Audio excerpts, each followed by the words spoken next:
You're exhausted because you're resisting. They told you exhaustion comes from working too hard, from lack of sleep, from stress that never ends. But if that were true, why do you still feel drained, even on quiet days? Why does your mind refuse to rest, even when your body is still?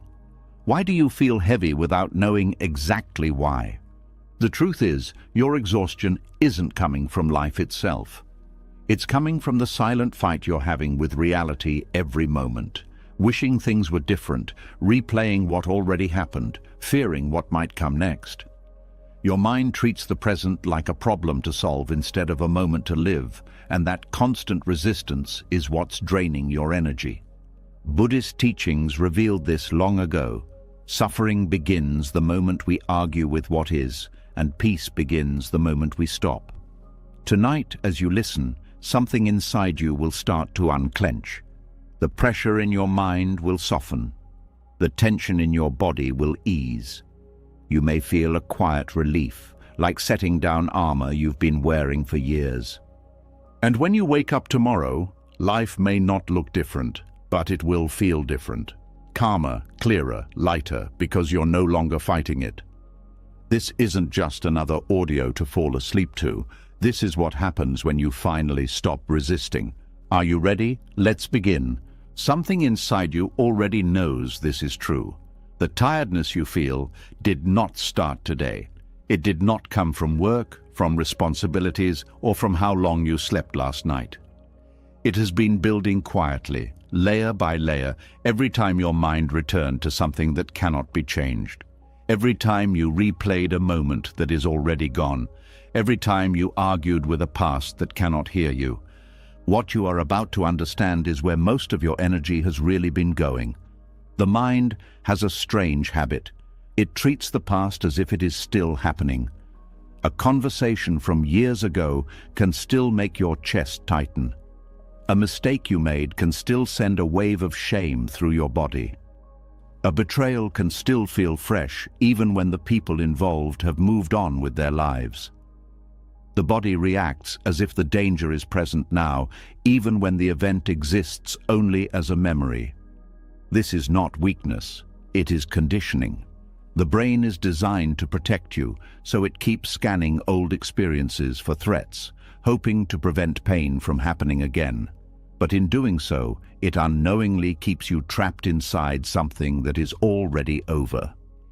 Arguing with what already happened is one of the most exhausting things a human being can do, because there is no resolution. You cannot win a debate with yesterday. You cannot negotiate with a memory. You cannot rewrite a moment that has already settled into history.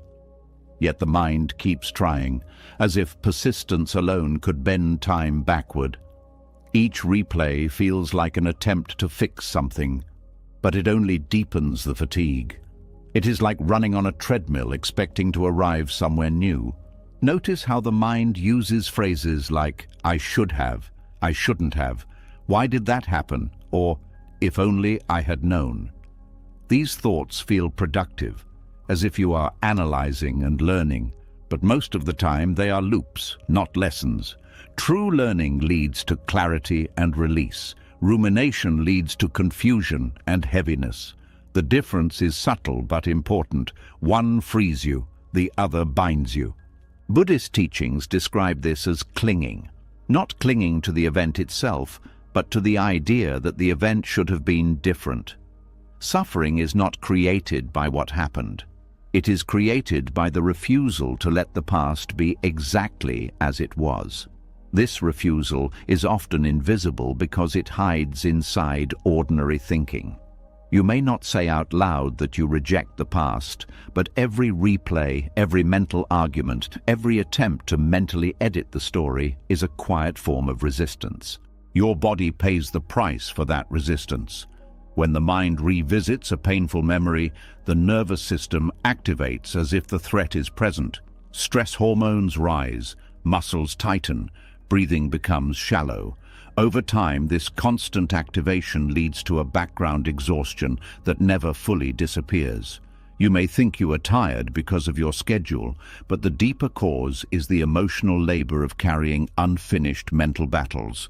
There is also a hidden fear behind this pattern. Letting go of the argument with the past can feel like admitting defeat. It can feel like saying the pain did not matter, or that the injustice was acceptable. So the mind holds on, believing that staying upset is a form of loyalty to what happened. But acceptance is not agreement. It does not mean you approve of the event. It means you stop demanding that reality be different from what it was. You stop asking life to undo something it cannot undo. Think about how much energy is required to hold tension in the body for long periods of time. Now consider how long you have been holding tension toward the past. Years, sometimes decades. No muscle could endure that without fatigue. The mind is no different. It was not designed to carry unresolved conflict forever. Another reason this pattern persists is identity. The past often becomes part of the story you tell about yourself. The person who was wronged, the one who failed, the one who missed their chance. Letting go of the argument can feel like losing a piece of who you are. So the mind keeps revisiting the story, polishing it, defending it, reinforcing it. But identity built on pain requires constant maintenance, and that maintenance drains energy every day. You might notice that the more you think about certain memories, the more solid they feel, even if they are incomplete or distorted. Memory is not a recording. It changes each time you recall it. When you revisit the past with anger or regret, you strengthen those emotions, making the memory feel even heavier the next time. It becomes a cycle where the act of remembering deepens the wound instead of healing it. There is also a quiet addiction to familiarity. Painful memories are uncomfortable, but they are known. The mind prefers known discomfort to unknown peace. Letting go creates empty space, and empty space can feel threatening because it forces you to face the present without distraction. So the mind returns to the past, not because it enjoys suffering, but because it fears the silence that would remain without it.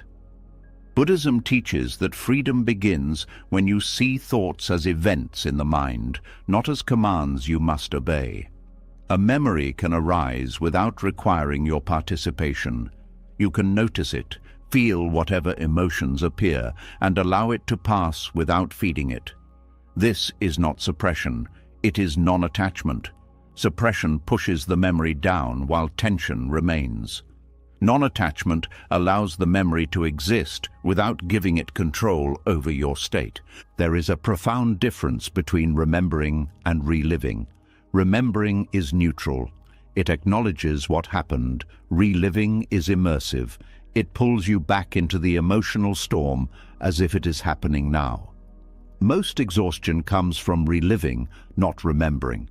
When you stop stepping into the storm each time it appears, the energy that was consumed by that process becomes available again. Forgiveness is often misunderstood in this context. It is not about excusing behavior or pretending nothing happened. It is about releasing the grip the past has on your present energy. You forgive not because the other person deserves it, but because you deserve peace. Holding resentment is like holding a burning object, expecting the other person to feel the heat. The longer you hold it, the more damage it does to you. The same principle applies to self-forgiveness. Many people are harsher toward themselves than they would ever be toward others. They replay their mistakes with a cruelty that no external critic could match. This internal punishment feels like responsibility, but it is actually another form of resistance. You cannot punish your past self into becoming wiser. Growth comes from understanding, not from endless self-attack.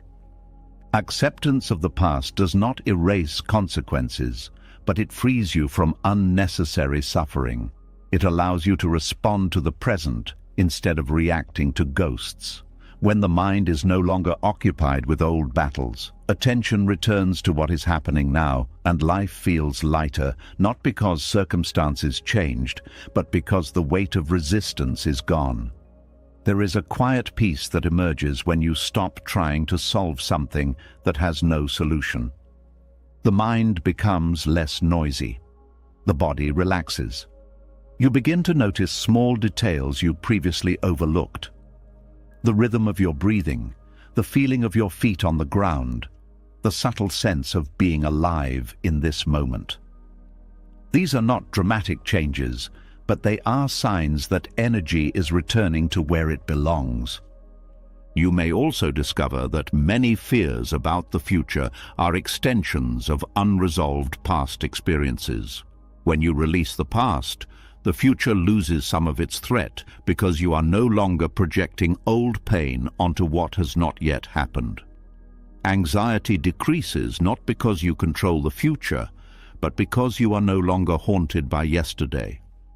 Letting go is not a single decision. It is a practice. The mind will return to old patterns, especially when triggered. Each time it does, you have another opportunity to notice the habit and gently disengage. Over time, the intervals between these loops grow longer and the intensity decreases. What once consumed hours of mental energy may shrink to a brief flicker of thought. Eventually, you realize that the past has no power on its own. Its influence comes from the attention you give it. When attention returns to the present, the past becomes quieter, like a distant echo instead of a constant noise. This is where real rest begins, not the rest that comes from sleep alone, but the rest that comes from no longer carrying unnecessary burdens. The exhaustion you have been feeling is not proof that you are broken. It is evidence that you have been fighting battles that ended long ago. When you stop fighting, the energy that was trapped in those conflicts becomes available for living, creating, connecting, and simply being here. And as that energy returns, something unexpected happens.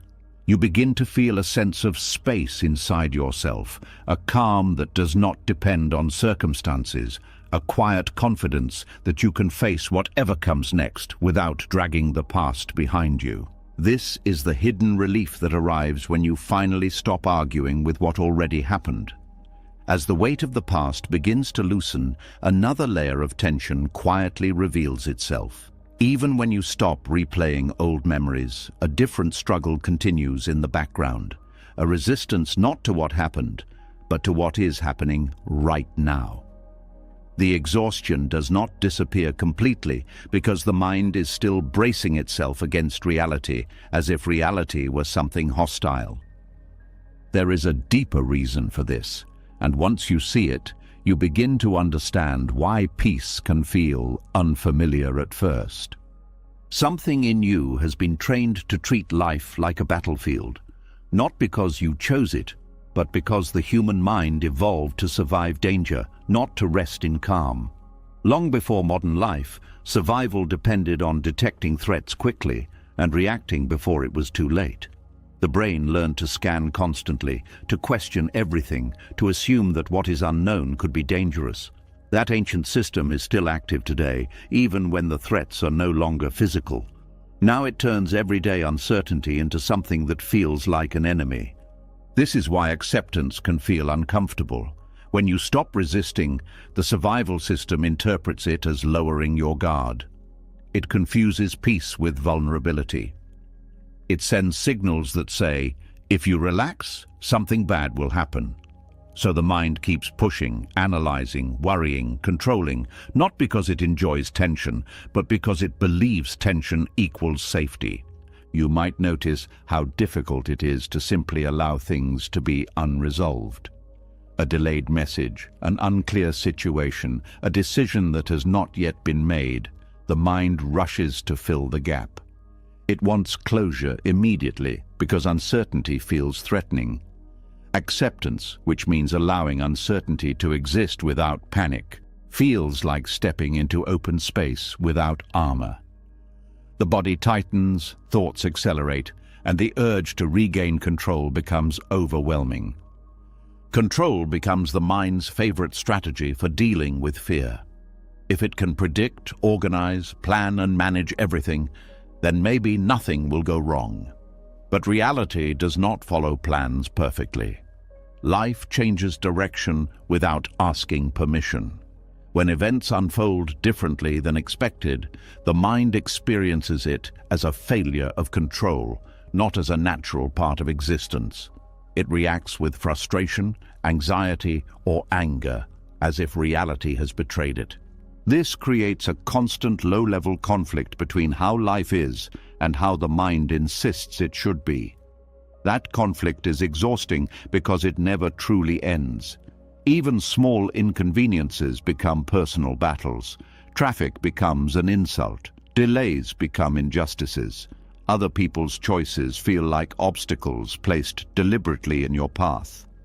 The mind takes everything personally because it sees itself as the center of the story. Buddhist teachings describe this as the illusion of control, the belief that you are supposed to shape every outcome and prevent every discomfort. When that illusion breaks, instead of recognizing it as an illusion, the mind doubles down. It tries harder. It tightens its grip. It refuses to accept that some aspects of life are simply not controllable. This refusal is what drains energy more than the situation itself. Acceptance is often misunderstood as passivity, but it is actually clarity. It means seeing what is within your influence and what is not, without wasting energy on the latter. The survival mind struggles with this distinction because it prefers certainty over truth. It would rather maintain the illusion that everything can be controlled than face the reality that some things cannot. There is also a deeper identity issue at play. Many people define themselves by their ability to manage, fix, and overcome. Control becomes part of who they believe they are. When life presents something that cannot be fixed, it feels like a threat to that identity. Accepting reality then feels like admitting weakness, even though it is actually a form of wisdom. Strength is not always pushing harder. Sometimes it is knowing when pushing creates more harm than good. The body reflects this inner battle. Chronic tension in the shoulders, jaw, and stomach often comes from the nervous system preparing for action that never arrives. It is like holding a shield up all day in case an attack happens.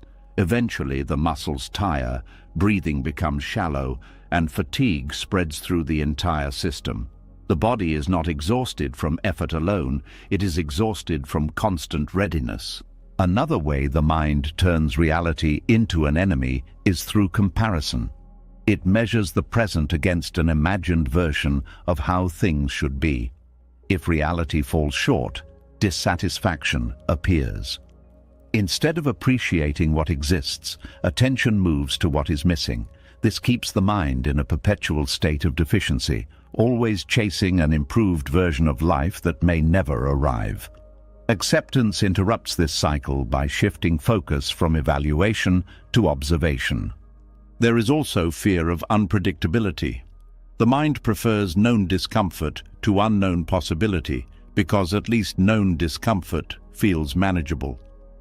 When life changes direction, the survival system interprets it as danger. It triggers resistance not because change is harmful, but because change is unfamiliar. Acceptance means allowing life to move without needing guarantees, and that feels risky to a mind trained to avoid risk at all costs. Over time, living in this defensive mode becomes normal. You may not even notice the constant tension because it has always been there. Calm can feel strange, almost suspicious, as if something is wrong simply because nothing is wrong. This is why some people feel uneasy when life is peaceful. Their nervous system is conditioned to expect problems. The turning point comes when you realize that the survival mechanism is outdated in many situations. It was designed for immediate physical threats, not for emails, social interactions, or future plans. Yet it reacts to these modern stressors with the same intensity. Understanding this allows you to step back and question the urgency your mind creates. Not every discomfort is a crisis. Not every uncertainty requires action. Acceptance does not remove responsibility. You still act where action is needed. The difference is that action comes from clarity instead of fear. When you are not fighting reality, you can see more clearly what actually matters. Decisions become simpler because they are no longer clouded by the need to control every variable. There is also a quiet trust that develops. Not trust that everything will go your way, but trust that you can handle whatever comes. This trust reduces the need for constant vigilance. The nervous system begins to relax because it no longer believes survival depends on perpetual tension. As this shift happens, energy that was tied up in resistance becomes available for presence. You start to experience moments fully instead of evaluating them. Conversations feel lighter because you are not trying to steer them toward a specific outcome. Work feels less draining because you are focused on the task itself instead of worrying about every possible result.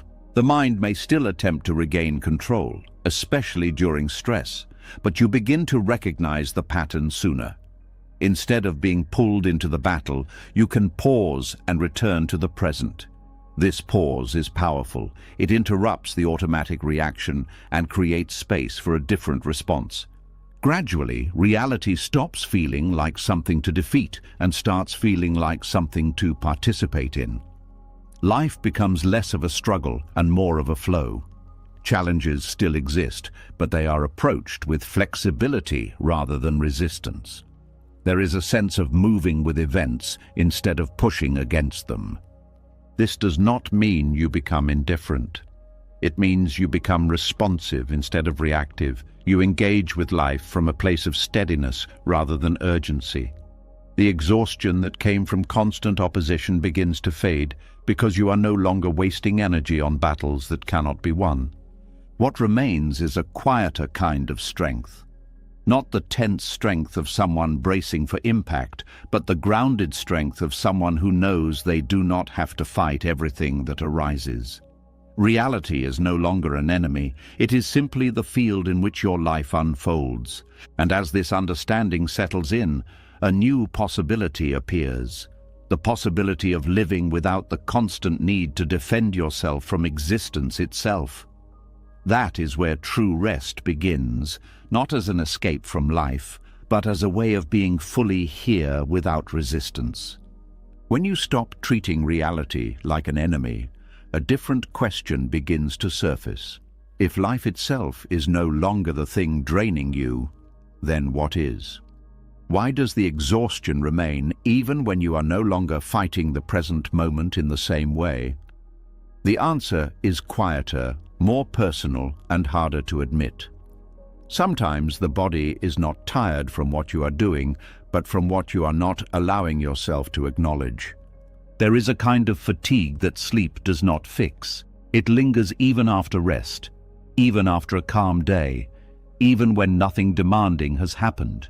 It feels heavy, dull, and strangely emotional at the same time. This is not simply physical tiredness. It is the body's way of signaling that something inside you is out of alignment. The life you are living on the outside does not fully match what you know on the inside. And maintaining that gap requires constant energy. Every person carries an inner knowing, a quiet sense of what feels true and what does not. It shows up as subtle discomfort when you say yes but want to say no, when you stay where you no longer belong, when you pretend to be fine while something inside you is asking for change. Ignoring that inner signal does not silence it. It pushes the tension into the body. Muscles tighten, breathing becomes shallow, posture collapses, and energy drops because the body is holding something that the mind refuses to face. Living in misalignment is like driving with the brakes slightly pressed. The car still moves, but the effort required is much greater than it should be. Over time, the system overheats. You may continue functioning, but everything feels heavier than it needs to be. Tasks that should be simple feel overwhelming because part of your energy is constantly being used to maintain the illusion that everything is fine. This often happens in environments where you cannot be fully yourself. A job that contradicts your values, relationships where you suppress your thoughts, roles you accepted out of obligation rather than choice. Each day spent performing a version of yourself that does not feel authentic adds another layer of exhaustion.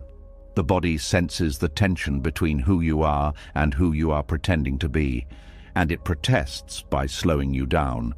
Fatigue becomes a message rather than a malfunction. It is the body saying, something is not right, and I cannot keep carrying this without acknowledgement. Many people try to override this message with caffeine, distractions, or pushing themselves harder, believing that productivity will solve the problem. But pushing through misalignment only deepens the disconnect. It is like turning up the volume on music to drown out a warning alarm instead of addressing what triggered it. There is also emotional truth that goes unlived. Feelings that were never expressed, grief that was never processed, anger that was never allowed to exist. These emotions do not disappear just because they were ignored. They settle into the nervous system, creating a background tension that consumes energy. The effort required to keep them suppressed is constant, even if you are not consciously aware of it. Buddhist teachings emphasize the importance of acknowledging reality as it is, including internal reality. When you deny what you feel or what you know, you create resistance not only to external life but to your own experience.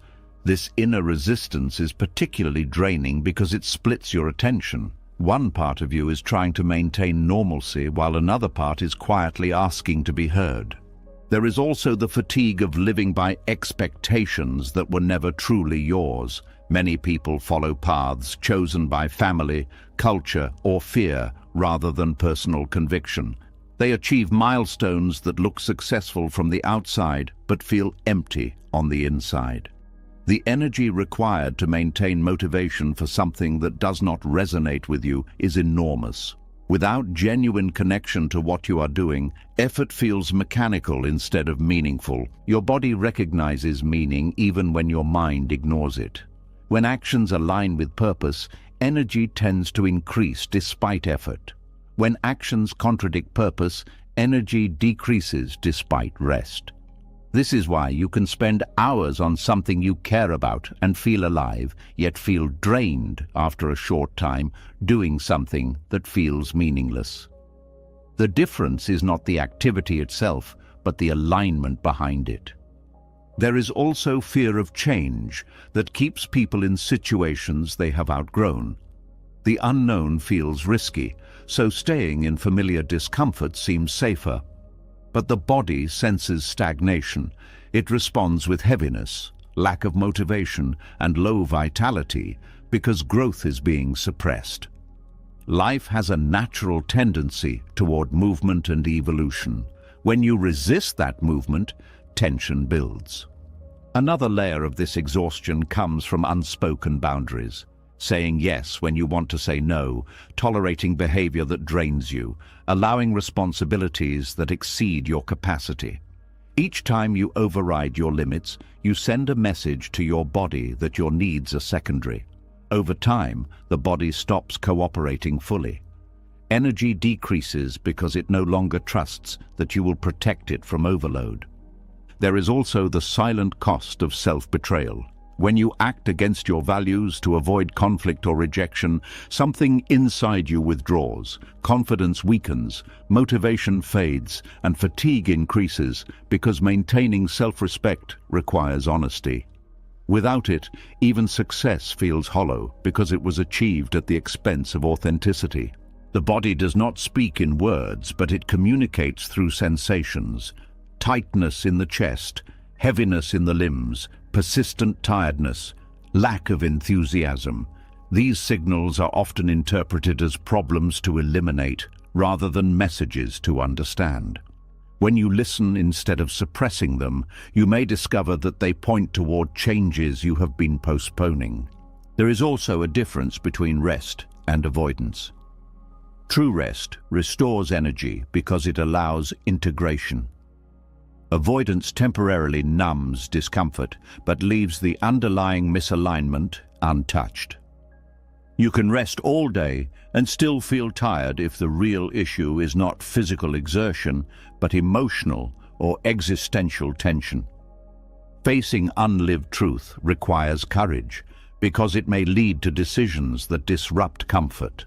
Admitting that a relationship no longer works, that a career path feels wrong, that a part of you has been neglected for years. These realizations can be unsettling, but they also release energy that was trapped in denial. Clarity, even when difficult, is less exhausting than confusion. Honesty with yourself reduces internal friction.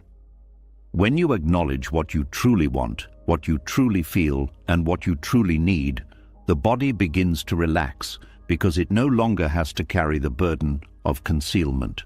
Alignment does not guarantee ease, but it removes the unnecessary effort of pretending. There is also a deeper level of truth that relates to purpose. Not a grand mission, but a sense that your life direction resonates with who you are becoming.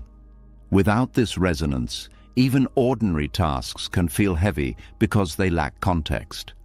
When actions connect to a meaningful direction, energy flows more naturally. The process of realignment often begins with small adjustments rather than dramatic changes. Speaking honestly in one conversation, setting one boundary, making one decision that reflects your values instead of fear. Each step reduces the gap between inner knowing and outer life.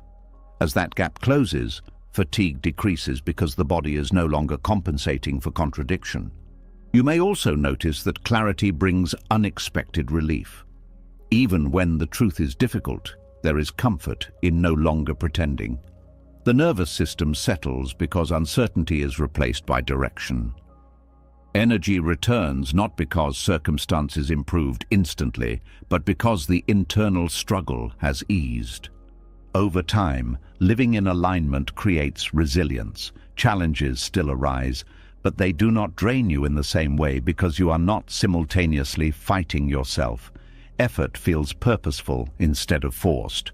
Rest feels restorative instead of insufficient. The body cooperates because it senses coherence between thought, emotion, and action.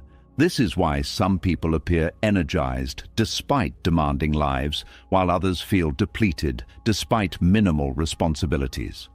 The difference is not only external workload, but internal alignment. When your life reflects your truth, energy circulates. When it contradicts your truth, energy stagnates. Exhaustion, then, is not always a problem to fix, but a signal to interpret. It invites you to ask where you have been silent when you needed to speak, compliant when you needed to stand firm, passive when you needed to choose. It points toward parts of your life that are waiting for honesty. As you begin to listen, the relationship with your body changes. Instead of seeing fatigue as an enemy, you see it as guidance. It directs you toward what needs attention, adjustment, or release. The body becomes an ally rather than an obstacle. And when alignment gradually replaces resistance, a different kind of vitality emerges. Not frantic energy, but steady strength. A sense that you are moving in the right direction even if the path is uncertain. The exhaustion that once felt mysterious starts to make sense because you understand what it was trying to tell you. This is the quiet restoration that happens when you stop living against your own truth. Not by forcing yourself into a new identity, but by allowing who you already are to shape the way you live. Energy returns because nothing inside you is being held back anymore. As you begin to live closer to your own truth, another source of hidden exhaustion becomes easier to notice. Even when you are no longer replaying the past, even when you stop betraying what you feel inside, there can still be a quiet tension running underneath the day. It shows up in small sighs, in impatience, in the sense that something is slightly off, even when nothing is obviously wrong. This is the fatigue of wishing the present moment were different. There is a subtle habit in the human mind that rarely gets questioned. It constantly edits reality in real time. It compares what is happening with what it believes should be happening instead. The room should be quieter. The weather should be better. People should behave differently. You should feel more motivated, more confident, more certain. These thoughts appear so quickly that they feel automatic, almost invisible. Yet each one creates a tiny friction between you and the moment you are actually living. This friction consumes energy because it divides your attention. Part of your mind is dealing with reality, while another part is resisting it. It is like trying to walk forward while someone is gently pulling you backward at the same time. The movement continues, but the effort required is much greater than necessary. Subtle dissatisfaction rarely feels dramatic. It does not always look like anger or despair. More often it appears as restlessness, boredom, or the constant urge to check something new. The mind looks for stimulation, not because the moment is empty, but because it refuses to settle into what already exists. It treats the present as a waiting room instead of a place where life is actually happening. This constant scanning for a better version of now drains cognitive resources. The brain uses energy to maintain focus, regulate emotions, and process information. When part of that capacity is occupied by dissatisfaction, less energy remains for clarity, creativity, and calm. Tasks feel harder not because they are difficult, but because your attention is fragmented. Buddhist teachings describe this as craving, not only craving for objects or achievements, but craving for a different experience than the one unfolding. It is the belief that fulfillment exists somewhere else, later elsewhere, after conditions change. As long as this belief persists, the present moment feels insufficient. Life becomes a series of transitions instead of a place you can fully inhabit. Notice how often thoughts begin with, "I'll feel better when." When the project is finished, when the weekend arrives, when someone responds, when circumstances improve. This pattern postpones contentment indefinitely. Even when one condition is met, the mind quickly moves to the next requirement. Satisfaction becomes temporary because it depends on outcomes rather than presence. There is also the habit of micro-judgment, evaluating everything as good or bad, useful or pointless, pleasant or annoying. While evaluation can be practical in certain situations, constant judgment creates tension. It turns simple experiences into mental debates. Instead of just hearing a sound, you decide whether it should exist. Instead of simply noticing a delay, you interpret it as an inconvenience. Each judgment tightens resistance. The body reflects this tension. Small contractions in the muscles, shallow breathing, subtle agitation in the nervous system. These reactions are so mild that they often go unnoticed, yet they accumulate throughout the day. By evening, the body feels tired, even if physical activity was minimal, because it has been in a low-level defensive state for hours. Another aspect of this exhaustion is the pressure to optimize every moment. The belief that time must always be used productively or meaningfully. When the present does not meet that expectation, guilt or anxiety appears. Relaxation becomes difficult because the mind insists there must be something more important to do. This prevents genuine rest, turning even downtime into a form of effort. Technology amplifies this pattern. Constant exposure to curated images of other people's lives creates the impression that something better is always happening somewhere else. Your current experience feels inadequate in comparison, even if it is objectively peaceful. The mind becomes conditioned to seek novelty instead of depth, stimulation instead of stillness. There is also the fear of missing out, which keeps attention scattered. If you fully commit to what is in front of you, you must accept that you are not somewhere else. The mind resists this exclusivity. It wants multiple possibilities open at once, which prevents immersion in any single experience. This fragmentation is mentally exhausting because it requires constant switching of focus. Dissatisfaction also affects relationships. When you are mentally negotiating with the present, you are not fully available to the people around you. Conversations become partial. Listening becomes selective. Others sense the absence, even if they cannot name it. This creates distance, which then becomes another source of discomfort, reinforcing the cycle. There is a misconception that wanting things to be different is necessary for progress. While improvement requires intention, constant discontent is not the same as purposeful change. Change can come from clarity and vision rather than frustration.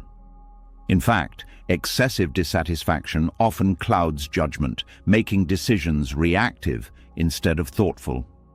Acceptance of the present does not eliminate desire or ambition.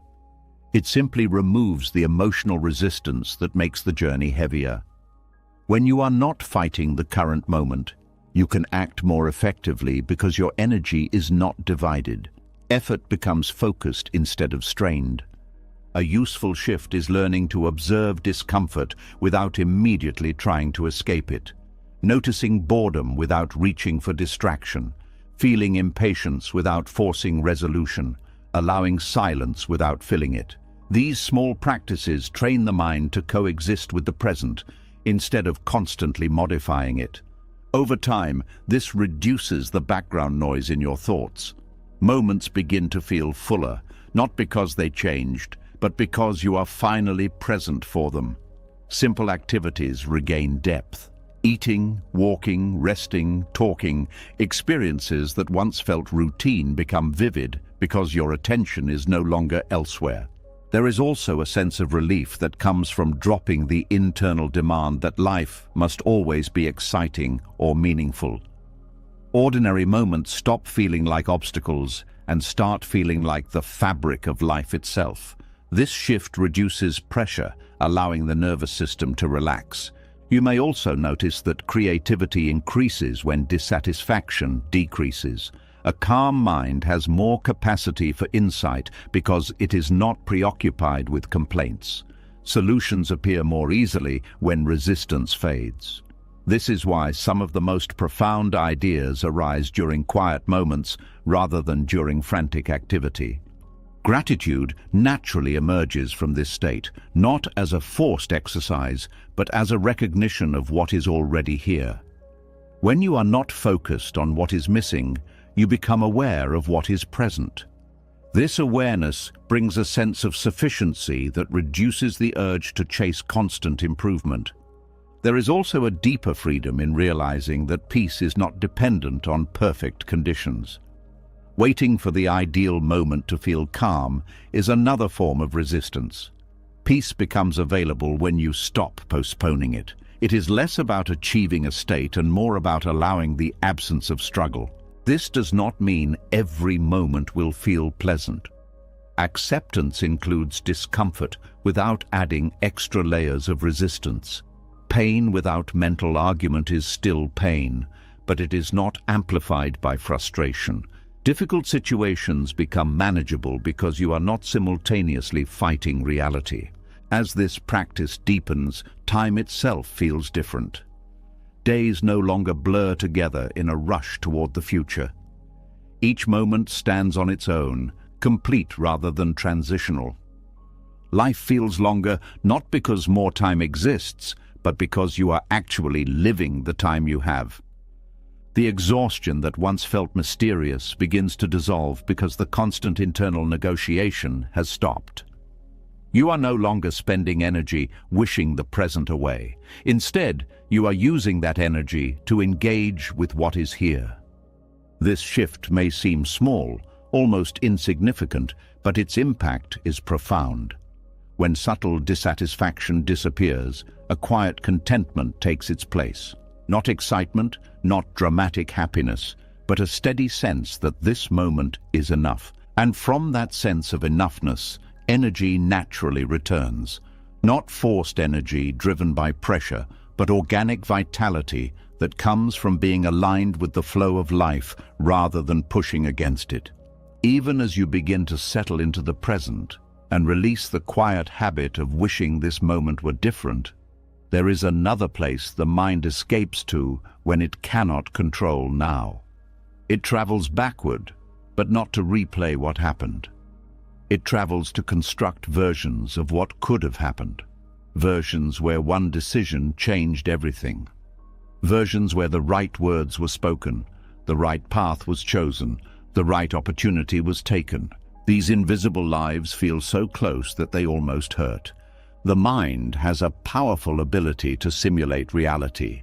It can build entire alternate stories from a single memory, adjusting small details until a completely different life appears. In these imagined timelines, mistakes are corrected, relationships unfold perfectly, success arrives sooner, pain never enters. The contrast between these imagined outcomes and actual life creates a quiet sorrow that is difficult to explain because nothing tangible is missing, yet something feels lost. This attachment to alternate timelines drains energy because the mind is constantly comparing what exists with what never existed. It creates a sense of deficiency that no real achievement can satisfy. Even when life improves, the imagined version remains slightly better, slightly smoother, slightly more fulfilling. Satisfaction becomes impossible because the comparison is against a fantasy designed to be ideal. Regret often fuels this pattern. Regret is not simply remembering a mistake. It is the belief that the mistake permanently destroyed a better future. The mind returns to the moment repeatedly, searching for a way to undo it, as if enough analysis could reverse time. This creates a loop where the past is not only remembered, but reshaped into a turning point that defines everything that followed. Buddhist teachings describe this as attachment to illusion. The alternate timeline feels real because the emotional response to it is real, but the scenario itself has no substance. Clinging to it creates suffering because it pulls attention away from the only timeline that exists. Life becomes overshadowed by a ghost story of what might have been. There is also a subtle arrogance hidden in this habit. The belief that you could have predicted outcomes perfectly if only you had chosen differently. In reality, every decision is made with limited information.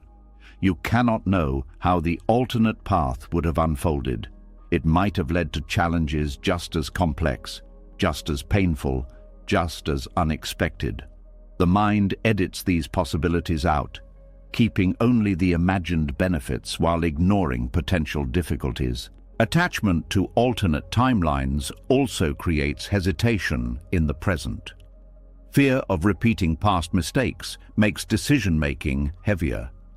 You may delay action because you are trying to guarantee a perfect outcome, something that is impossible. This paralysis drains energy because the mind is constantly calculating instead of engaging. There is also the illusion that happiness exists in a specific version of life that you narrowly missed. This belief keeps you from recognizing opportunities that exist now because they do not match the imagined script. You become blind to the potential in your current circumstances because you are measuring them against a fictional standard. Relationships can be affected by this pattern as well. You may compare a current partner to someone from the past or to an imagined ideal. You may wonder how life would feel if you had stayed, left earlier, spoken differently. This comparison prevents full connection because part of your attention is invested in someone who exists only in memory or imagination. Career paths often trigger similar thoughts. Questions about whether a different field, location, or risk would have led to greater success. While reflection can be useful for growth, obsession traps you in evaluation instead of progress. Energy that could be used to build something new is spent analyzing something that cannot be changed. The brain is wired to search for patterns and meaning, so it tries to make sense of outcomes by tracing them back to decisions. This can create the illusion that life is a linear chain of cause and effect, where one choice determines everything. In reality, countless variables shape each moment, focusing on a single decision as the turning point oversimplifies a complex system and intensifies regret unnecessarily. There is also the emotional comfort of staying in the story of what could have been. As painful as it is, it provides a sense of continuity. Letting go means accepting that the imagined life will never exist, and that can feel like a second loss.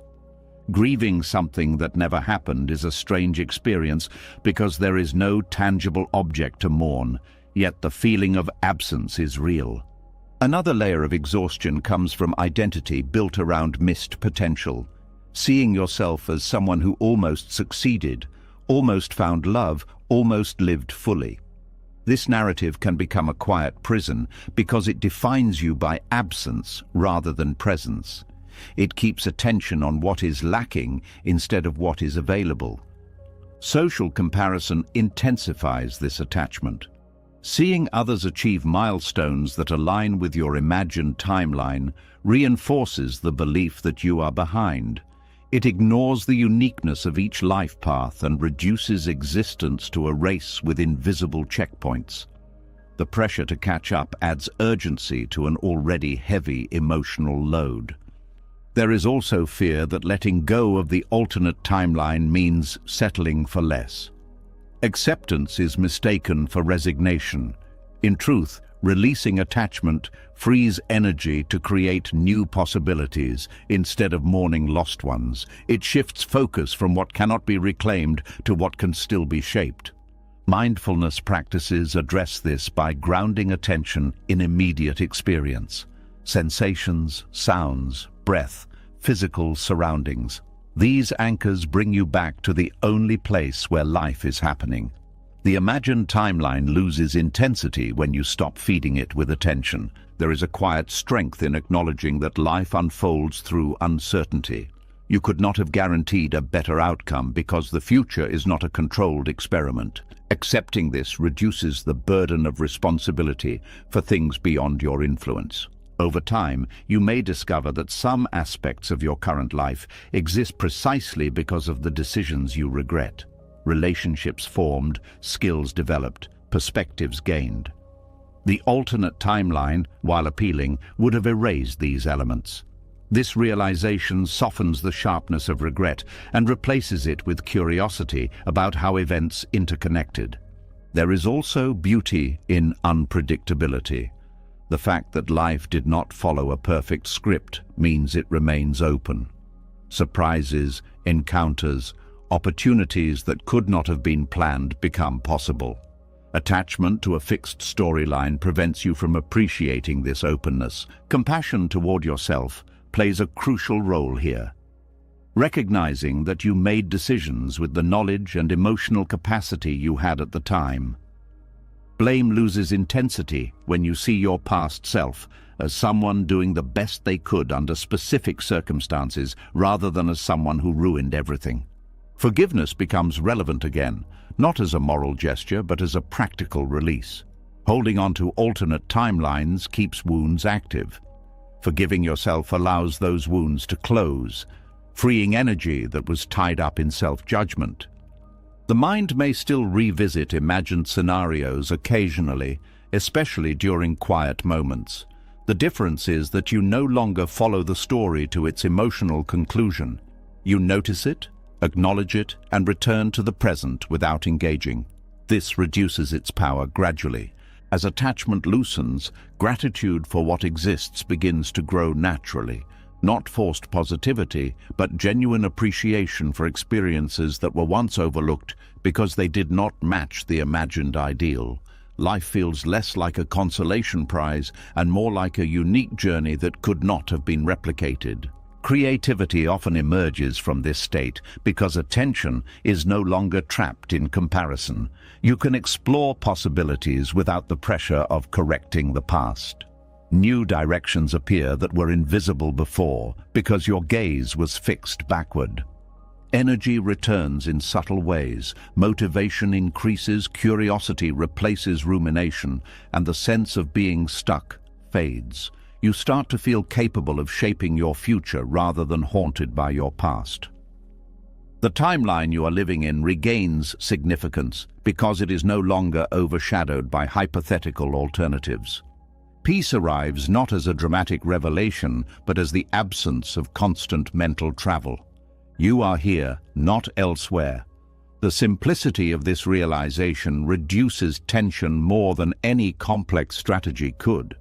Life begins to feel lighter because you are no longer carrying invisible versions of yourself and wondering why you cannot become them. You are simply yourself, moving forward in the only direction that exists. And in that forward movement, a quiet freedom appears. The freedom from needing life to match an imagined script. The freedom to participate fully in the story that is actually unfolding. The freedom to rest in the understanding that nothing real was lost. Only possibilities that were never meant to be lived. As the pull of imagined lives begins to loosen and attention returns to the path you are actually walking, something else becomes easier to feel. Not in your thoughts, but in your body. A tightness that never fully leaves. A background alertness that makes true rest feel distant. Even when nothing is wrong, the body behaves as if something is about to happen. This is where the hidden cost of resistance becomes physical. There is a state many people live in without realizing it. It is not full panic, not obvious fear, but a constant low-grade readiness. The shoulders remain slightly tense. The jaw rarely unclenches. Breathing stays shallow instead of deep. Sleep feels light, easily interrupted. The body is not in danger, yet it is not fully at ease either. This is what happens when inner opposition becomes chronic. The nervous system stops believing that it is safe to relax. The human nervous system is designed to respond quickly to threats and return to calm once the danger passes. In earlier times, this system protected survival during immediate physical risks. After the threat ended, the body released tension and restored balance, but modern stress is rarely short-lived. Psychological resistance, fighting circumstances, suppressing emotions, holding tension toward reality, keeps the threat response active even when no physical danger exists. When the mind constantly signals that something is wrong, the body listens. Stress hormones circulate longer than necessary. The heart rate stays slightly elevated. Digestion slows because the body prioritizes readiness over restoration. Over time, this creates exhaustion that feels deeper than ordinary tiredness because the system has not experienced genuine recovery. Inner opposition sends mixed signals. One part of you is trying to function normally, while another part is rejecting what is happening. This conflict prevents the nervous system from settling. It is like pressing the accelerator and the brake at the same time. Movement continues, but the strain increases with every moment. There are many subtle forms of inner opposition, pretending to be calm while feeling overwhelmed, forcing positivity while carrying unresolved fear, staying in environments that feel unsafe emotionally while telling yourself everything is fine. Each contradiction between internal truth and external behavior confuses the body. It cannot determine whether it should relax or prepare for danger, so it remains in a state of vigilance. Chronic vigilance depletes energy because it requires continuous monitoring of surroundings and internal states. The brain scans for problems, anticipating what could go wrong next. This anticipation itself becomes a source of stress. You may feel tense before anything actually happens because the body is preparing for possibilities rather than responding to realities. Over time, this pattern can lead to what feels like collapse. Motivation fades. Concentration weakens. Tasks that once felt manageable become overwhelming. This is not laziness or lack of discipline. It is the nervous system signaling that it has been under strain for too long without relief. There is also a cycle between mental resistance and physical symptoms. Physical tension reinforces anxious thoughts, which then increase tension further. Breaking this cycle requires addressing both sides. Understanding that the body is reacting to perceived threat allows you to approach symptoms with compassion rather than frustration. Breathing patterns reveal a lot about this state. Shallow breathing keeps the body in alert mode, while deep, slow breathing signals safety. Many people unconsciously hold their breath during stress, which intensifies the sense of urgency. Learning to breathe fully again can gradually shift the nervous system toward calm. Movement is another way the body processes tension. When stress accumulates without release, muscles remain contracted. Gentle movement, stretching or walking can help discharge stored energy. This is not about exercise for performance, but about restoring circulation and allowing the body to complete stress responses that were interrupted. Sleep disruption is also common in chronic inner opposition. The mind continues processing unresolved tension even during rest. Dreams may feel intense or fragmented. Waking up tired despite hours in bed indicates that the nervous system never fully entered restorative states. There is also a social dimension to this exhaustion. Being around people who require constant self-monitoring can keep the body in alert mode. If you feel you must watch your words, suppress reactions, or anticipate criticism, the nervous system remains guarded. Safe connections where you can relax without performance become essential for recovery. Technology and constant stimulation contribute to this condition as well. Continuous exposure to information prevents mental quiet. Notifications, news, and endless content keep the brain engaged without pause. Without periods of stillness, the nervous system never fully resets. Healing begins when inner opposition decreases. Acceptance reduces the signals of danger because the mind stops framing reality as a threat. This does not eliminate challenges, but it changes the body's response to them. Instead of reacting with immediate tension, you approach situations with steadiness. Trust also plays a role. Trust not in perfect outcomes, but in your ability to respond to whatever arises. This trust reduces the need for constant vigilance. The nervous system relaxes when it senses that you are capable rather than fragile. Practices that cultivate presence support this process. Paying attention to physical sensations, grounding awareness in the body, noticing the environment without judgment. These actions anchor you in the present, where most threats are absent. The body learns that safety exists here and now. Over time, moments of calm become more frequent. The baseline shifts from tension to neutrality. You may still experience stress, but it no longer dominates every moment. Recovery becomes quicker because the system remembers how to return to balance. There is also an emotional component to nervous system healing. Allowing feelings to surface without suppression reduces internal conflict. Tears, anger, relief. These responses release energy that was held in restraint. Emotional expression signals that the threat has passed. Nutrition and physical care matter as well. Chronic stress depletes resources the body needs to repair itself.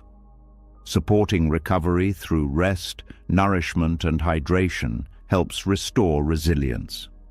The body is not separate from the mind. Both influence each other continuously. As stability returns, clarity improves. Decision-making becomes easier because thoughts are not clouded by constant urgency.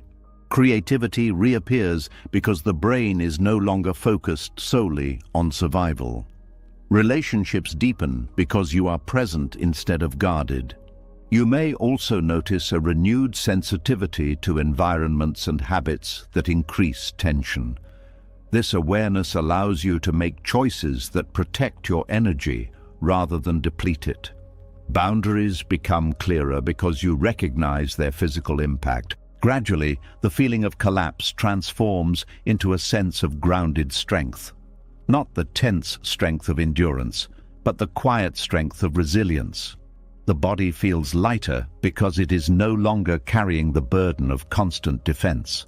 Peace becomes a physical experience, not just an idea. Muscles soften, breathing deepens, posture opens. These changes reflect a nervous system that finally trusts that it does not need to fight every moment. Life still contains uncertainty, but uncertainty no longer triggers immediate alarm. You move through situations with awareness instead of tension. Energy flows toward living rather than surviving. And in that shift, exhaustion begins to fade. Not because demands disappeared, but because the inner war that consumed your resources has ended. What remains is a steady capacity to face reality without opposition, allowing the body to rest even while life continues to unfold. As the nervous system begins to come back from that constant low-grade fight, you start noticing something else. The tension was never only about stress. It was also about a habit the mind calls responsibility, but the body experiences as pressure. A hidden rule that says, if I don't keep control, everything will fall apart. And even when your body finally gets a few calm moments, the mind still reaches for the steering wheel. It still tries to manage life into safety. It still hunts for certainty the way a thirsty person hunts for water. That is where a deeper kind of exhaustion is born. Some tiredness comes from overwork. This one comes from over-control. It doesn't just drain your energy, it drains your spirit.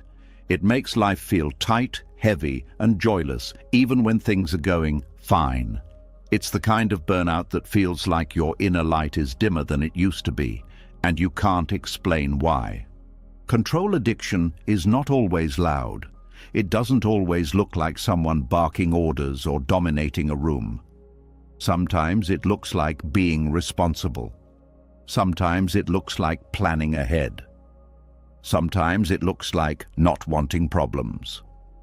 Sometimes it looks like being strong. But underneath, it's the same thing.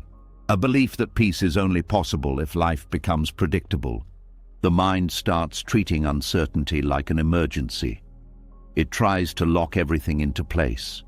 It wants guarantees. It wants clean answers. It wants life to behave. And the more it tries to force life into certainty, the more exhausted it becomes, because life is not built to stay still. Here is the paradox. The more you chase control, the more fragile you feel. The more you try to secure everything, the more anxious you become, because control is never complete. There is always one more variable, one more risk, one more thing that could go wrong. One more person who could change. One more situation you can't predict. So the mind keeps working, it keeps scanning, it keeps rehearsing, it keeps planning, it keeps gripping, and slowly, without noticing, you stop living. You start managing. This is why control addiction creates spiritual burnout. Not because planning is bad, but because compulsive control turns life into a project instead of an experience. It turns your inner world into a control room with alarms going off all day. It makes you feel like you're always on duty. Buddhist teachings point directly at this. They say suffering comes from clinging, and clinging is not only to people or possessions, it is also clinging to outcomes, clinging to certainty, clinging to how it must go. When you cling to certainty, you are secretly demanding that reality obey you. Even if you never say it out loud, the body feels the demand. It feels the pressure of trying to hold the world in a fixed shape. That pressure becomes tension. That tension becomes fatigue. That fatigue becomes a dull emptiness. At first, control feels like strength. It feels like competence. It feels like protection. It can even bring rewards. People praise you for being organized, for being reliable, for handling things, for not falling apart. But control addiction has a hidden cost. It teaches you that you are only safe when everything is handled, and that belief keeps you trapped in a state of constant monitoring. Control addiction often begins as a response to pain. If life once felt chaotic, unpredictable, or unsafe, the mind learns to tighten. If someone betrayed you, the mind tries to prevent it from ever happening again. If you grew up around instability, the mind becomes a planner. If you were punished for mistakes, the mind becomes perfectionistic. If you were neglected, the mind learns to rely only on itself. So, control becomes a coping mechanism.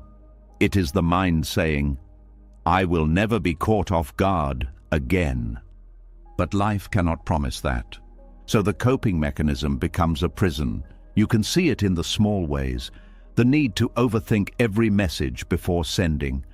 The urge to replay conversations to make sure you didn't say the wrong thing. The need to know what someone thinks of you. The need to map out the future before you take the first step. The inability to relax unless everything is done. The feeling of guilt when you rest. The pressure to always be improving. Even the desire to finally fix yourself can become control addiction, because it implies that you cannot be at peace until you become a different version of you. It turns healing into another control project. Spiritual burnout happens when the inner self becomes tired of being treated like a machine. There is a part of you that does not want to be managed. It wants to breathe. It wants to feel. It wants to trust. It wants to flow. It wants to live in a way that is not constantly calculated. But control addiction blocks that. It blocks surrender. It blocks softness. It blocks presence. It blocks joy that has no reason. It blocks peace that does not depend on outcomes. This is why you can have everything in order and still feel empty. Because you are not exhausted from life. You are exhausted from your grip on life. The mind confuses control with power. Buddhism makes a sharp distinction here. Real power is not forcing reality to cooperate. Real power is meeting reality without fear. Real power is the ability to stay grounded even when things are uncertain. Real power is not the ability to predict everything, but the ability to respond with clarity. Control addiction does the opposite. It makes your stability dependent on things outside you. It says, "I will be calm when the situation is calm." That is not inner peace. That is conditional peace. And conditional peace is fragile. This addiction also destroys your relationship with the present moment. Because the present moment is never fully controllable. It is alive. It moves. It changes. It surprises. So if you are addicted to control, you are always slightly at war with the present. You are either trying to fix it, improve it, speed it up, or escape it. The mind becomes a constant editor, and editing life all day burns through attention like fire burns through dry leaves. Another toll of control addiction is that it creates constant self-surveillance. You start watching yourself like an enemy, monitoring your emotions, judging your reactions, trying to prevent yourself from being too much, trying to keep your image clean, trying to stay composed, trying to stay impressive, trying to never be caught vulnerable. That is exhausting, because vulnerability is not a mistake. It is a human state. But control addiction treats vulnerability like danger. So it tightens. And when it tightens, it blocks the natural release that keeps the nervous system healthy. This is where spirituality gets burned out. Not because you stop believing in something, but because your inner life becomes dry. Prayer becomes performance. Meditation becomes another task. Growth becomes another demand. You start trying to achieve peace instead of allowing it. You start trying to force surrender, which is impossible, and deep down you feel it. This controlling approach is not working, but the mind doesn't know another way, so it pushes harder. That is the paradox. The more you try to force certainty, the more uncertainty you create inside yourself. Because you're fighting a basic truth of life, change is guaranteed and control is limited. Buddhist reality training is not about becoming passive. It is about becoming aligned. The teachings don't say, do nothing. They say, stop demanding that life be different before you allow yourself to be at peace. This changes everything, because the moment you stop needing certainty to relax, your energy returns. Not because your problems disappear, but because your inner system stops wasting energy trying to eliminate all risk. A healthier relationship with control looks like this.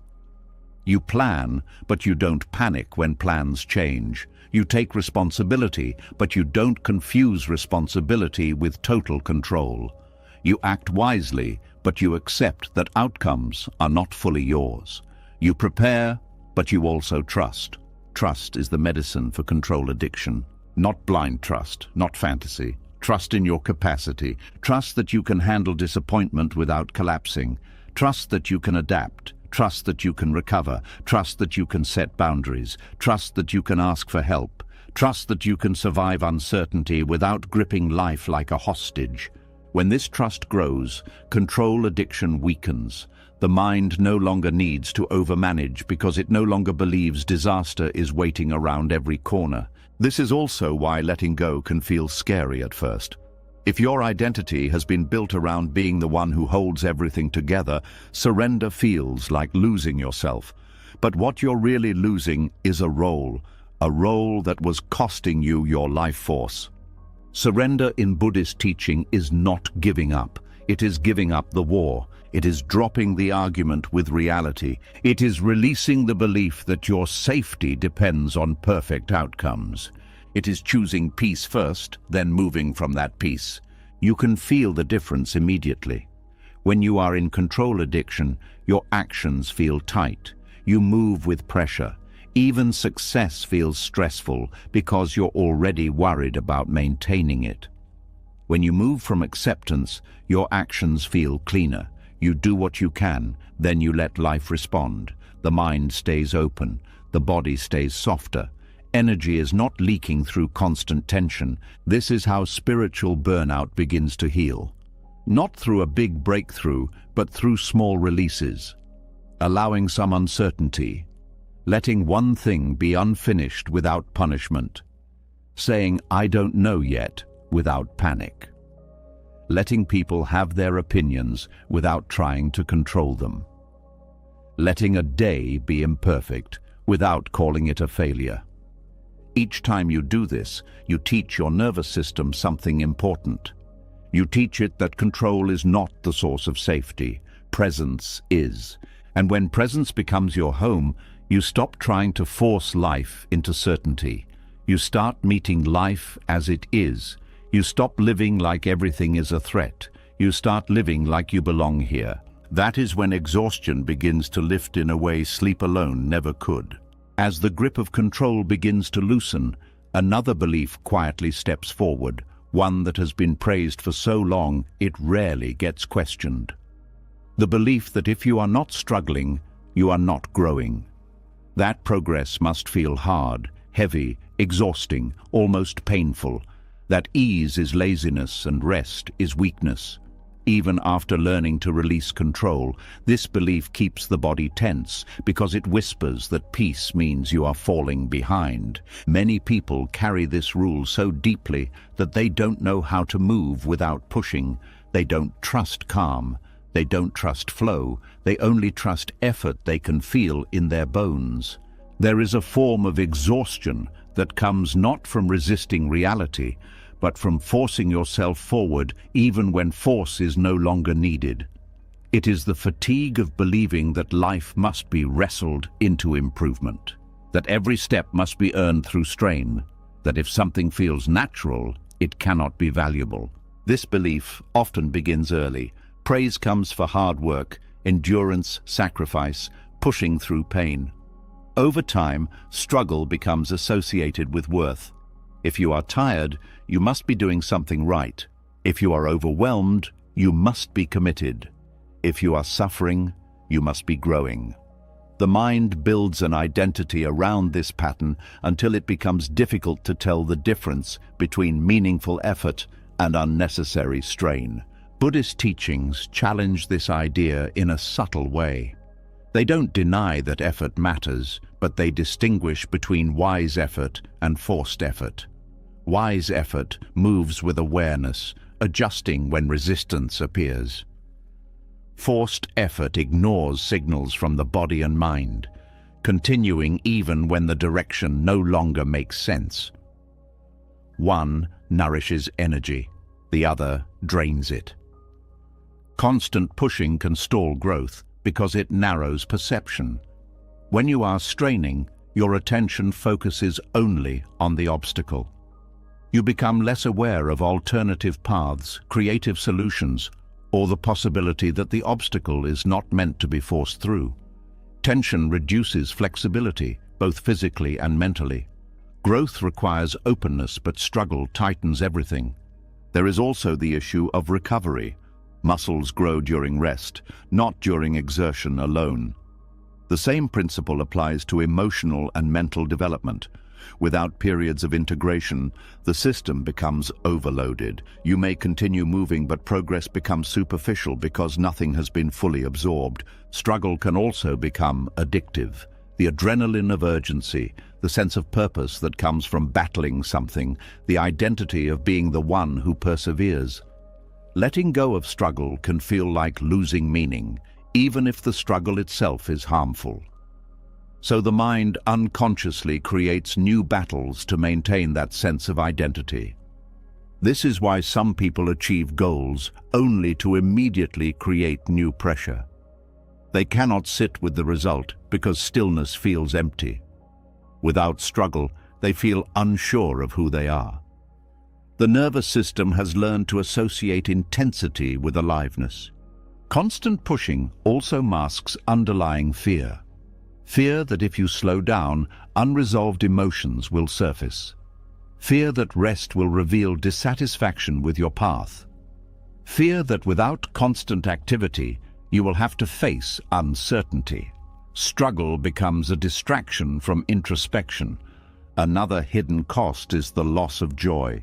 When every action is treated as a step toward improvement, experiences lose their intrinsic value. Activities are evaluated only by how useful they are, not by how they feel. Life becomes a checklist instead of a journey. Even achievements feel hollow because they were approached as obligations rather than expressions of curiosity or passion. There is also the physical toll. Chronic overexertion disrupts sleep, digestion, and hormonal balance. The body interprets constant pressure as a signal that conditions are unsafe, which keeps stress responses active. Over time, this reduces resilience, making it harder to sustain the very effort you believe is necessary. Buddhism introduces the concept of the middle way, a path between indulgence and extreme austerity. This principle applies not only to material habits, but to effort itself. Growth does not require punishing yourself. It requires consistency, balanced with compassion. When effort is aligned with awareness, it becomes sustainable rather than draining. Flow states illustrate this balance. In flow, action feels effortless even though you are fully engaged.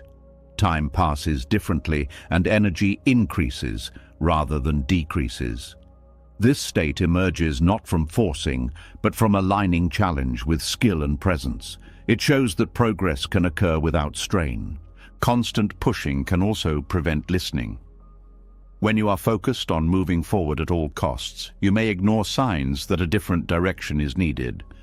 Life often communicates through subtle discomfort, curiosity, or intuition. Struggle drowns out these signals because it prioritizes speed over awareness. There is also the danger of equating movement with progress. Activity alone does not guarantee growth. You can repeat the same patterns for years without evolving if those patterns are not examined. Slowing down allows reflection, which transforms experience into wisdom. Relationships suffer under constant pressure as well. When you treat interactions as tasks or problems to solve, genuine connection fades. Others may feel like obstacles or responsibilities rather than companions.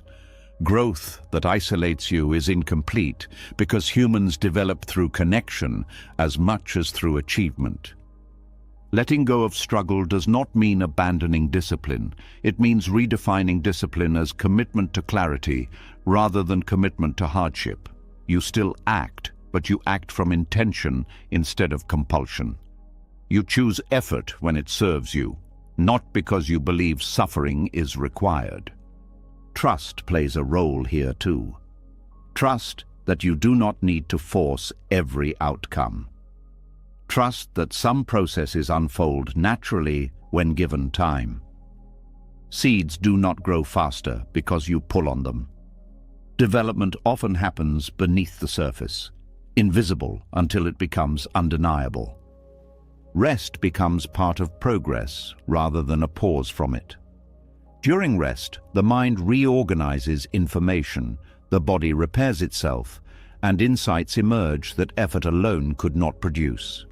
Many breakthroughs occur during moments of relaxation, not during frantic activity. There is also a shift in motivation.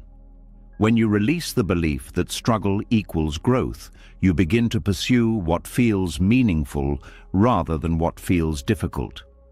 Motivation becomes intrinsic, driven by interest and purpose instead of pressure. This type of motivation is more sustainable because it replenishes energy rather than consuming it. Compassion toward yourself increases as well. You stop measuring your worth by how much you endure. You recognize that gentleness can be a form of strength. This reduces the internal criticism that often accompanies perfectionism. Over time, you may notice that your pace changes. Not slower in a negative sense, but steadier. You conserve energy for what truly matters instead of scattering it across constant battles. Decisions become clearer because they are not clouded by urgency. Peaceful effort also improves learning. When you are not stressed, the brain processes information more effectively. Creativity, memory, and problem-solving improve because cognitive resources are not diverted toward managing anxiety. You begin to see that struggle was never the goal. It was a byproduct of misunderstanding how growth works. True development involves challenge, but challenge does not require suffering. It requires engagement, curiosity, and willingness to adapt. As this understanding settles in, life feels less like a race and more like an unfolding path. You still move forward, but you no longer feel chased by invisible deadlines. There is space to breathe, to observe, to enjoy the process. Energy returns because you are no longer burning it to prove your dedication. You are using it to live. Progress becomes something you experience rather than something you fight for.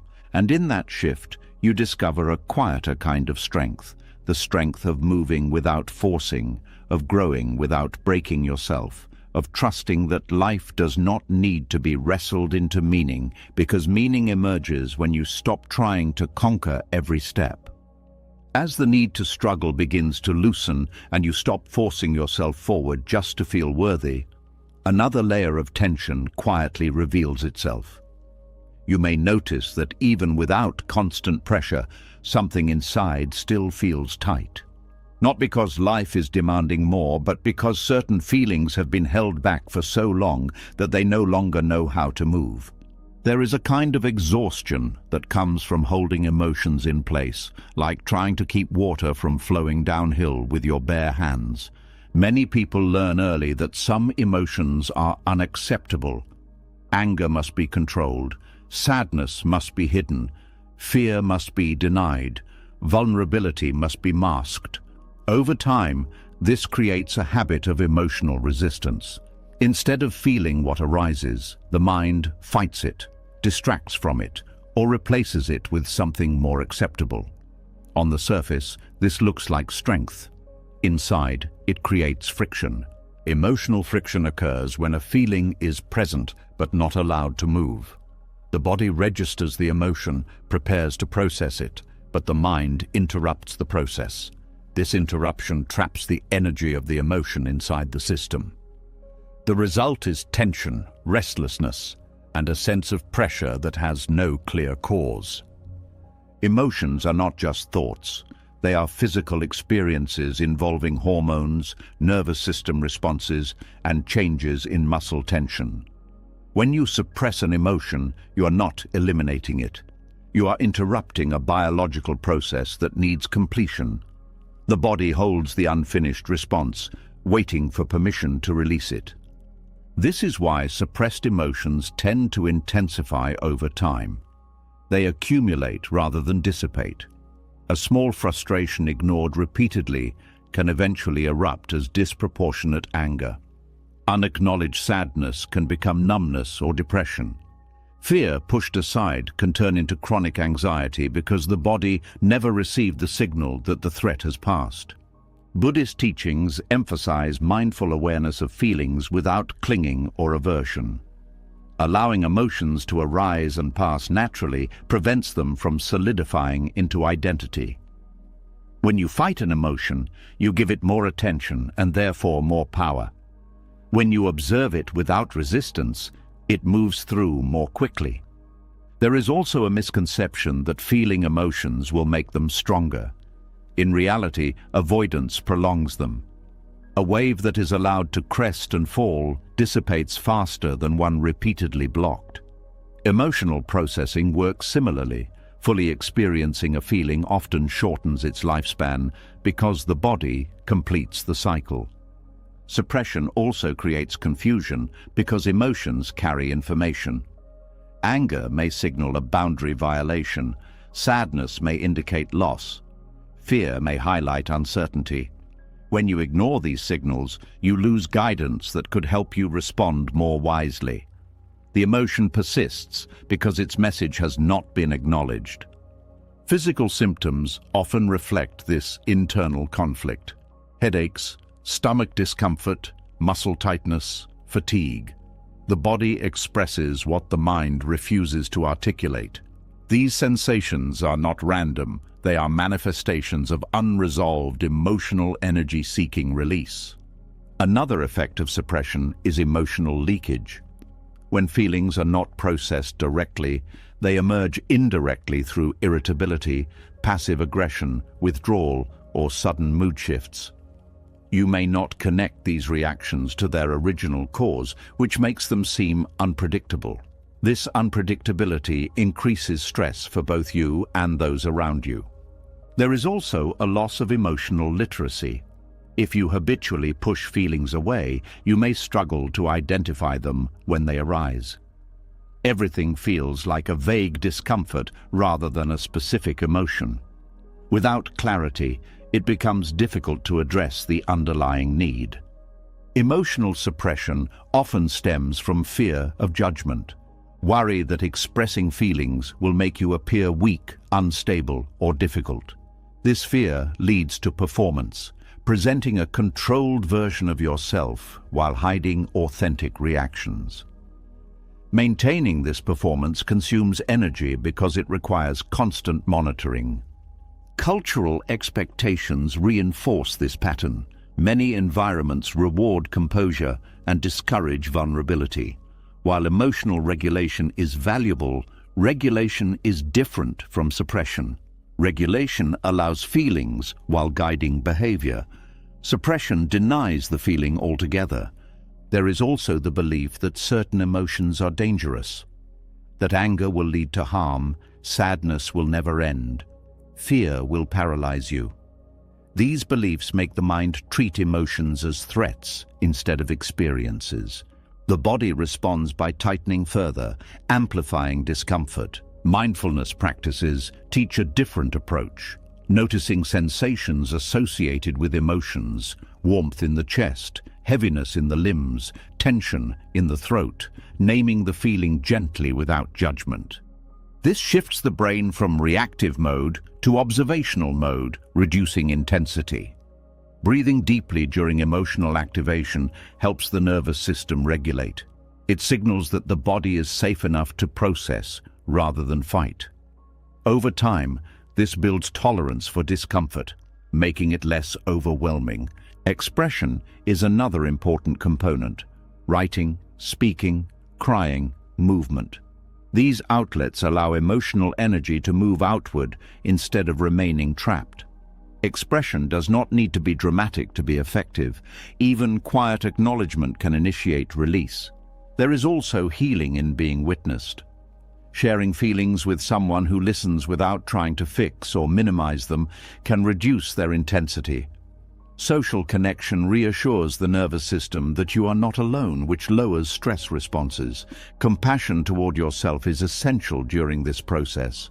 Recognizing that suppression was once a coping strategy not a personal failure. Appreciating that your system was trying to protect you from overwhelm, even if the method became limiting over time. Gradually, as you allow emotions to move, you may notice increased sensitivity. This is not weakness, it is the return of awareness. Feelings become clearer, responses more authentic. You regain access to joy as well, because the same openness that allows pain also allows pleasure. There is a sense of lightness that emerges when emotional friction decreases. The body no longer needs to hold tension against itself. Energy flows more freely because nothing is being blocked internally. You may also find that relationships improve. Authentic expression fosters understanding and reduces misunderstandings. Others feel more comfortable being genuine as well, creating deeper connection. Creativity often expands because emotions are a source of inspiration. When they are suppressed, imagination narrows. When they are allowed, new ideas and perspectives emerge naturally. There is also resilience in emotional flexibility.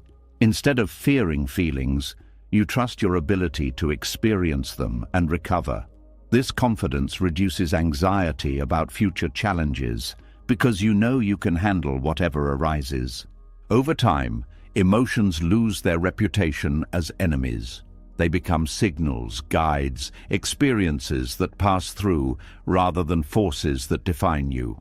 You stop trying to control them and start listening to them. Peace becomes more accessible because inner conflict decreases.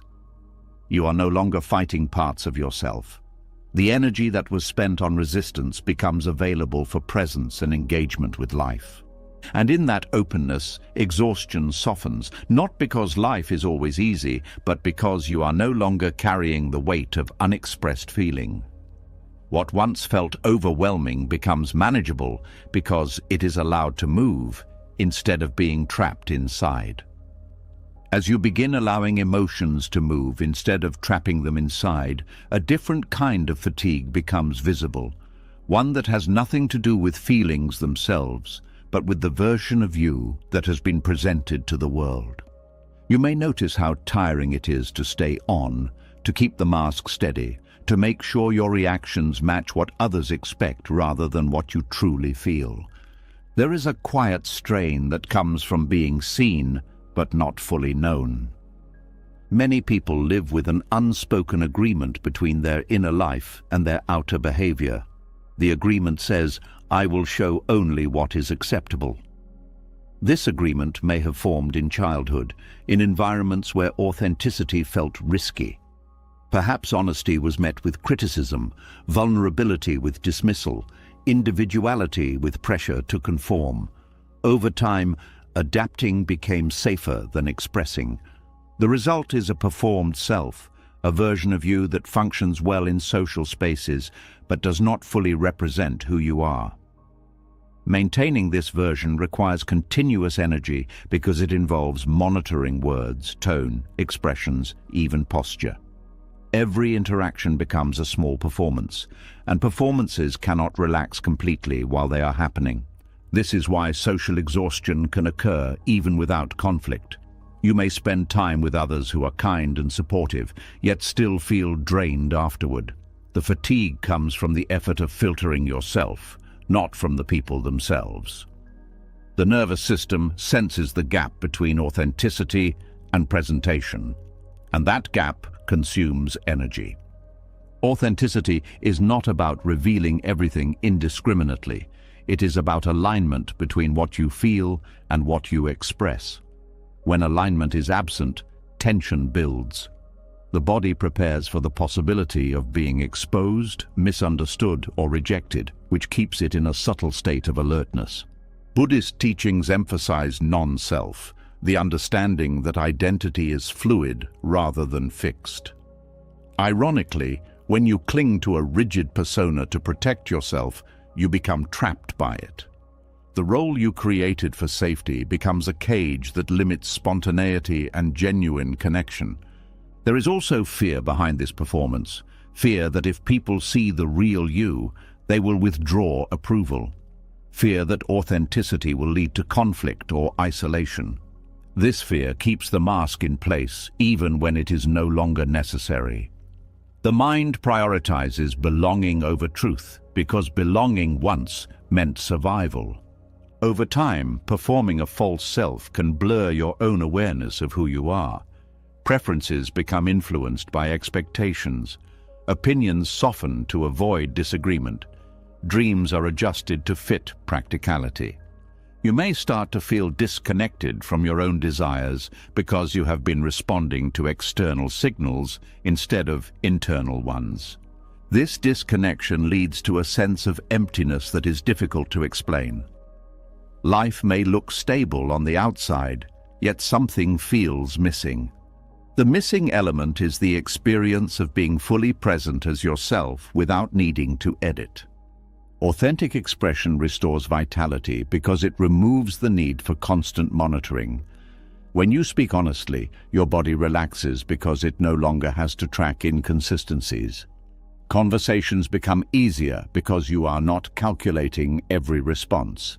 Presence replaces performance. There is also freedom in allowing others to react naturally rather than trying to manage their perceptions.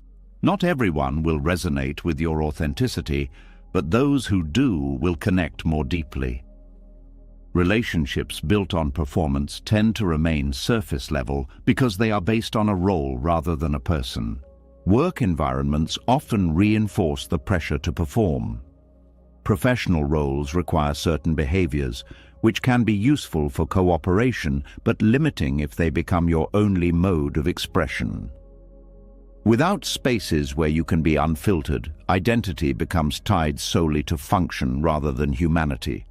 Creative outlets can counterbalance this effect. Activities that allow spontaneous expression, art, music, writing, movement, reconnect you with aspects of yourself that are not defined by external expectations. These outlets reduce emotional pressure because they provide a place where authenticity is welcomed.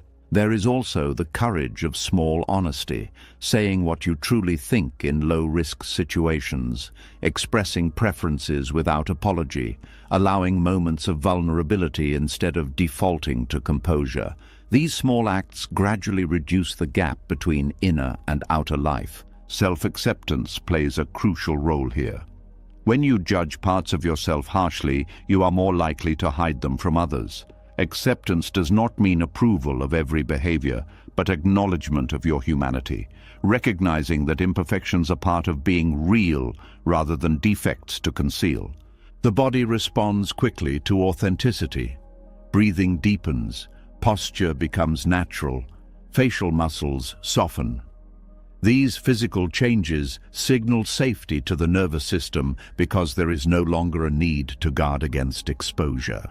Over time, you may discover that authenticity attracts rather than repels.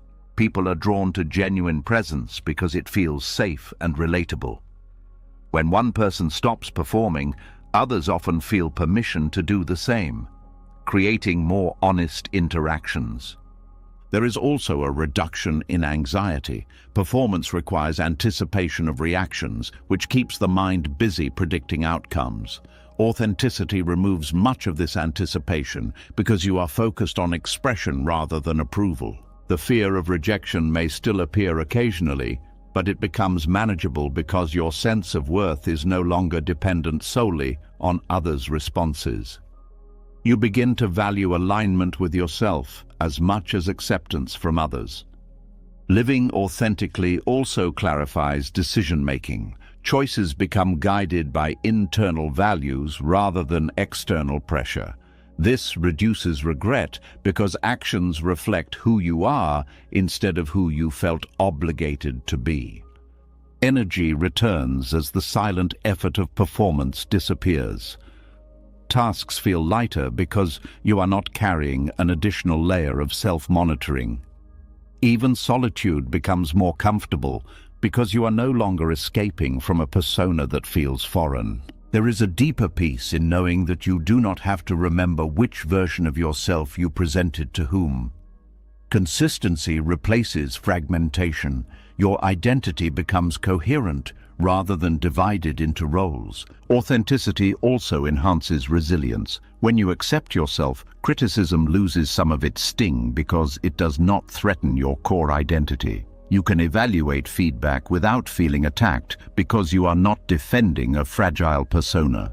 Spiritual traditions often emphasize truthfulness not only as a moral principle, but as a path to inner harmony.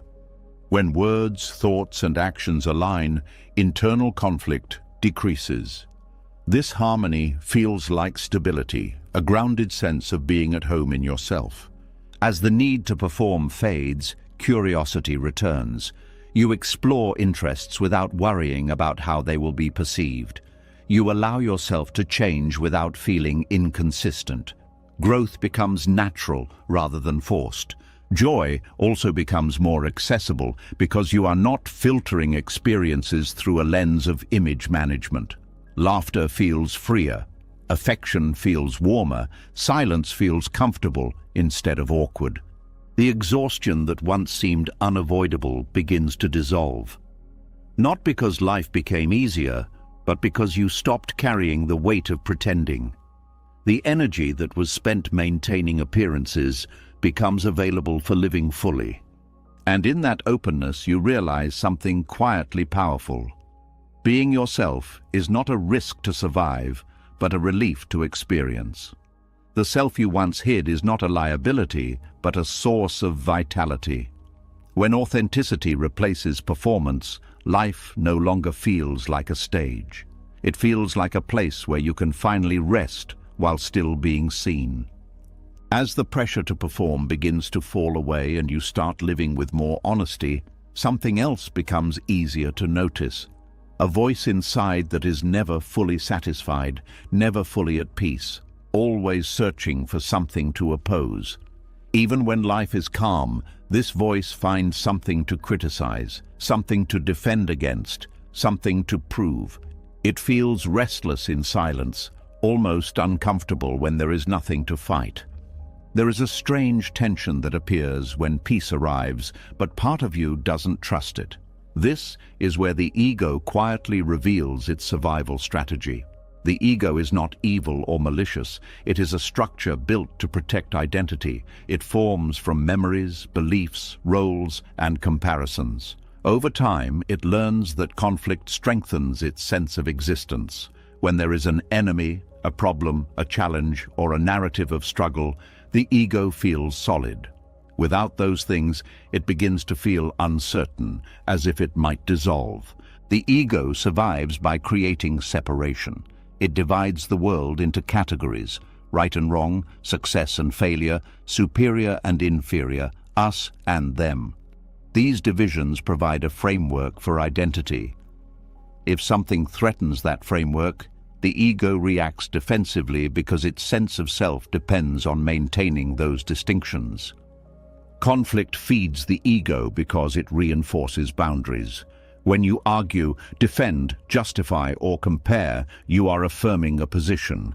That position becomes part of who you believe you are. Peace, on the other hand, softens boundaries. It blurs the lines that define identity, which can feel unsettling if you are used to defining yourself through opposition.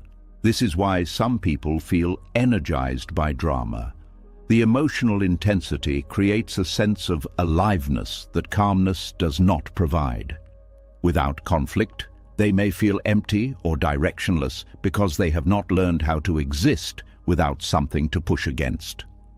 Buddhist teachings describe the ego as a collection of attachments rather than a fixed entity.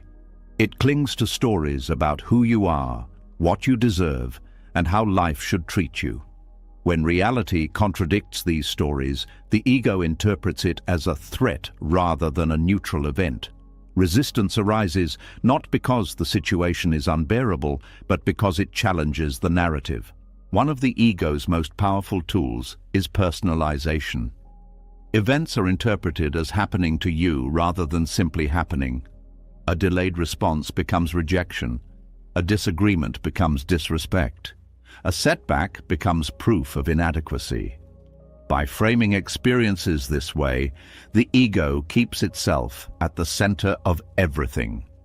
This constant personalization creates emotional turbulence. You become reactive because each event feels like a statement about your worth or identity. The nervous system remains alert, scanning for signs of threat, even in ordinary situations. The ego also relies on comparison to maintain stability. Measuring yourself against others provides a reference point that reinforces identity. If you are ahead, you feel superior. If you are behind, you feel inferior. Either way, comparison keeps attention focused outward, preventing the deeper question of who you are without those measurements. There is also the need to be right. Being right validates the ego's perspective, while being wrong feels like erosion of identity. This can make it difficult to admit mistakes or change beliefs, even when new information is available. The goal shifts from understanding to defending. Control is another strategy. By trying to manage outcomes and perceptions, the ego attempts to reduce uncertainty. However, life's unpredictability ensures that control is never complete, which perpetuates frustration and anxiety. Peace threatens the ego because it removes the conditions that sustain these patterns. Without conflict, comparison, or control struggles, the ego has fewer opportunities to reinforce itself. This can create a sense of groundlessness, as if something familiar has disappeared. Yet this groundlessness is not danger, it is openness. It is the space where identity becomes flexible rather than rigid. In this space, you can respond to situations instead of reacting from conditioned patterns. Mindfulness practices weaken the ego's hold by shifting attention from narratives to direct experience. Instead of analyzing why something happened or what it means about you, you notice sensations, thoughts, and feelings as they arise. This reduces identification with them. Compassion also softens ego defenses. When you extend understanding toward yourself and others, the need to categorize diminishes. You recognize shared vulnerability rather than focusing on differences. There is freedom in letting experiences exist without turning them into stories about self-worth. A failure becomes an event to learn from rather than evidence of inadequacy. Praise becomes a pleasant experience rather than proof of superiority. Silence can be challenging because it deprives the ego of stimulation. Without conversation, tasks, or distractions, unresolved thoughts surface. This is why many people avoid stillness, not because silence is uncomfortable in itself, but because it exposes the mind's activity. As you become comfortable with stillness, you notice that thoughts come and go without needing to be followed. Identity loosens because you see that you are not every thought that appears. This realization reduces the urgency to defend or assert yourself. Relationships change as well. When you are less invested in being right or superior, interactions become more collaborative. Listening becomes easier because you are not preparing counter-arguments. Empathy grows because you are not filtering everything through personal relevance. There is also a reduction in resentment. When you stop viewing life as something that should align perfectly with your expectations, disappointments lose some of their sting. You recognize that unpredictability is not personal. The ego's habit of declaring war on reality often stems from fear of insignificance. Conflict provides a sense of importance.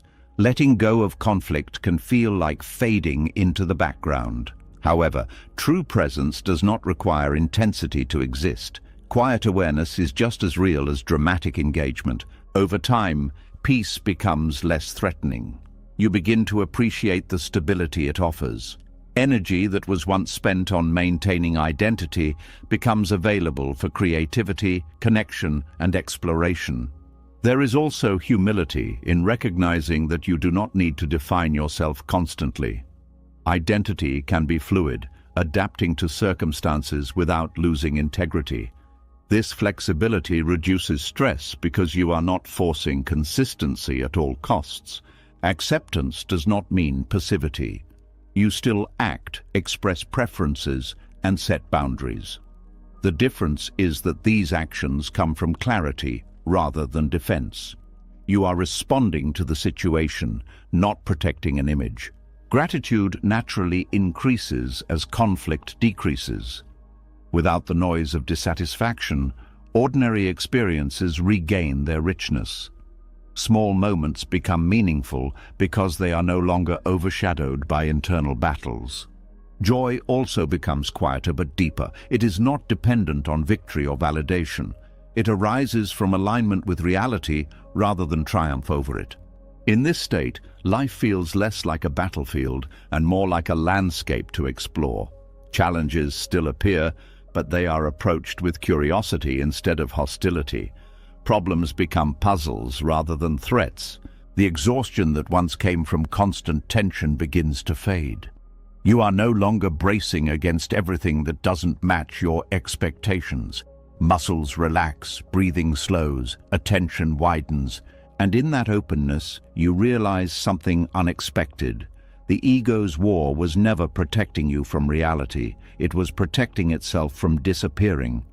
When the need for conflict dissolves, what remains is not emptiness, but peace, a quiet strength that does not need to prove its existence because it simply is.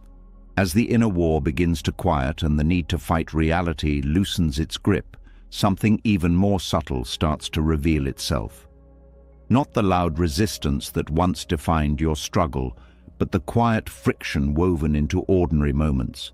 A sigh when something takes too long, a flash of irritation at a small inconvenience, a silent complaint that life should be moving faster, smoother, easier.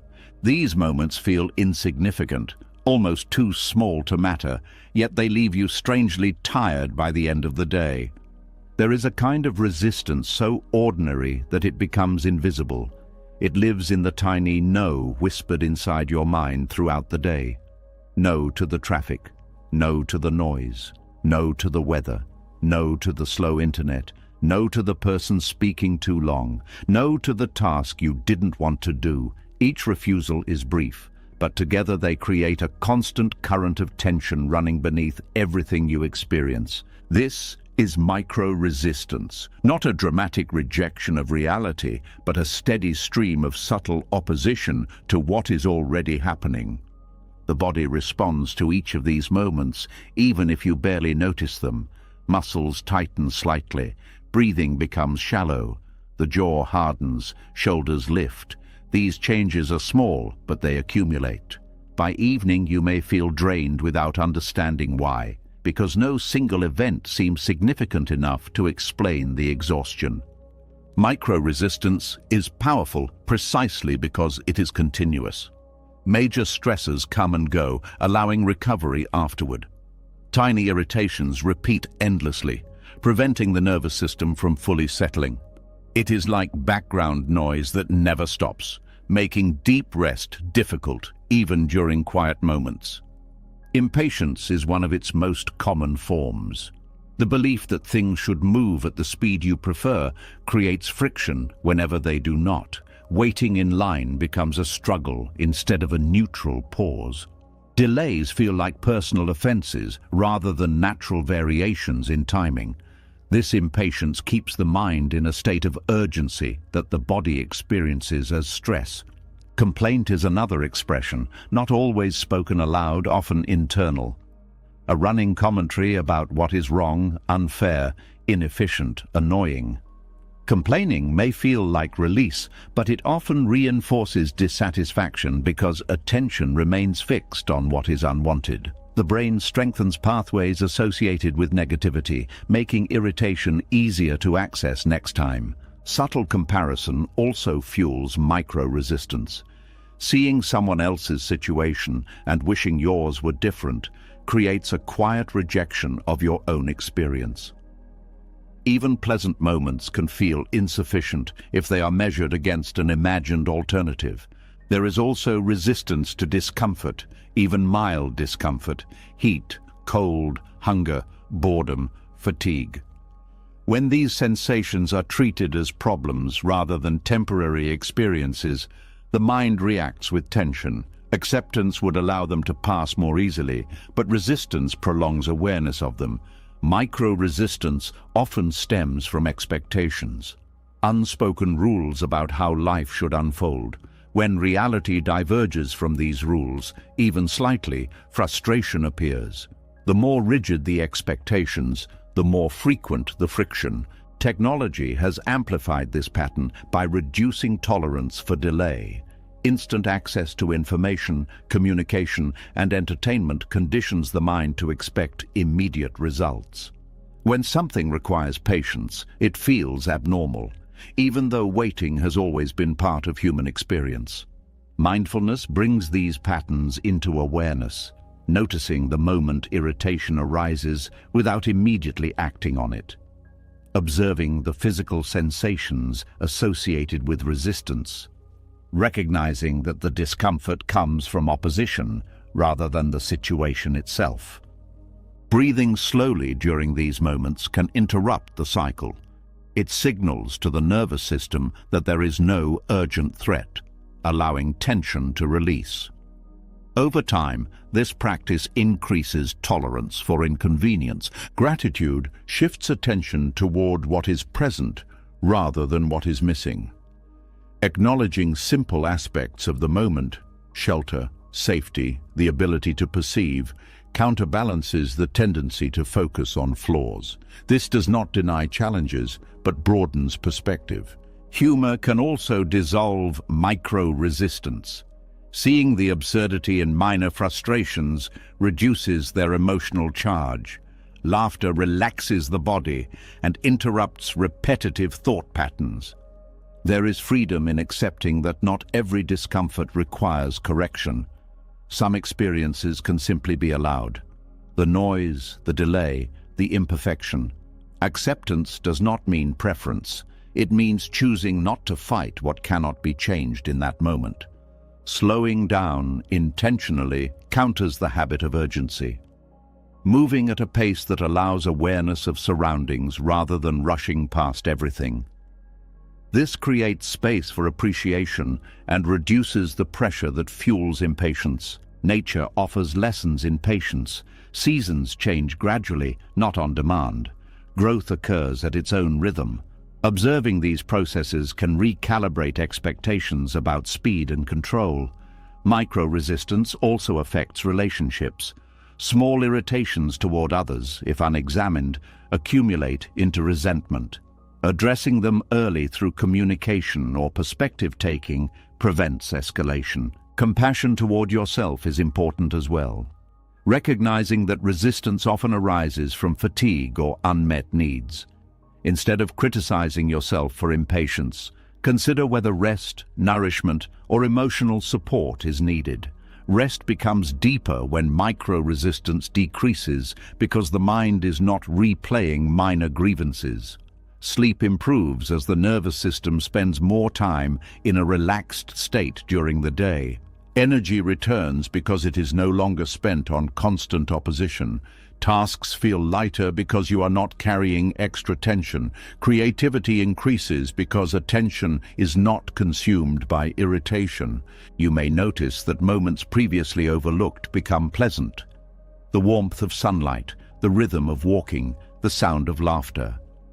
These experiences were always available, but resistance blocked awareness of them. Peace emerges not from eliminating all inconvenience, but from reducing the habit of rejecting it.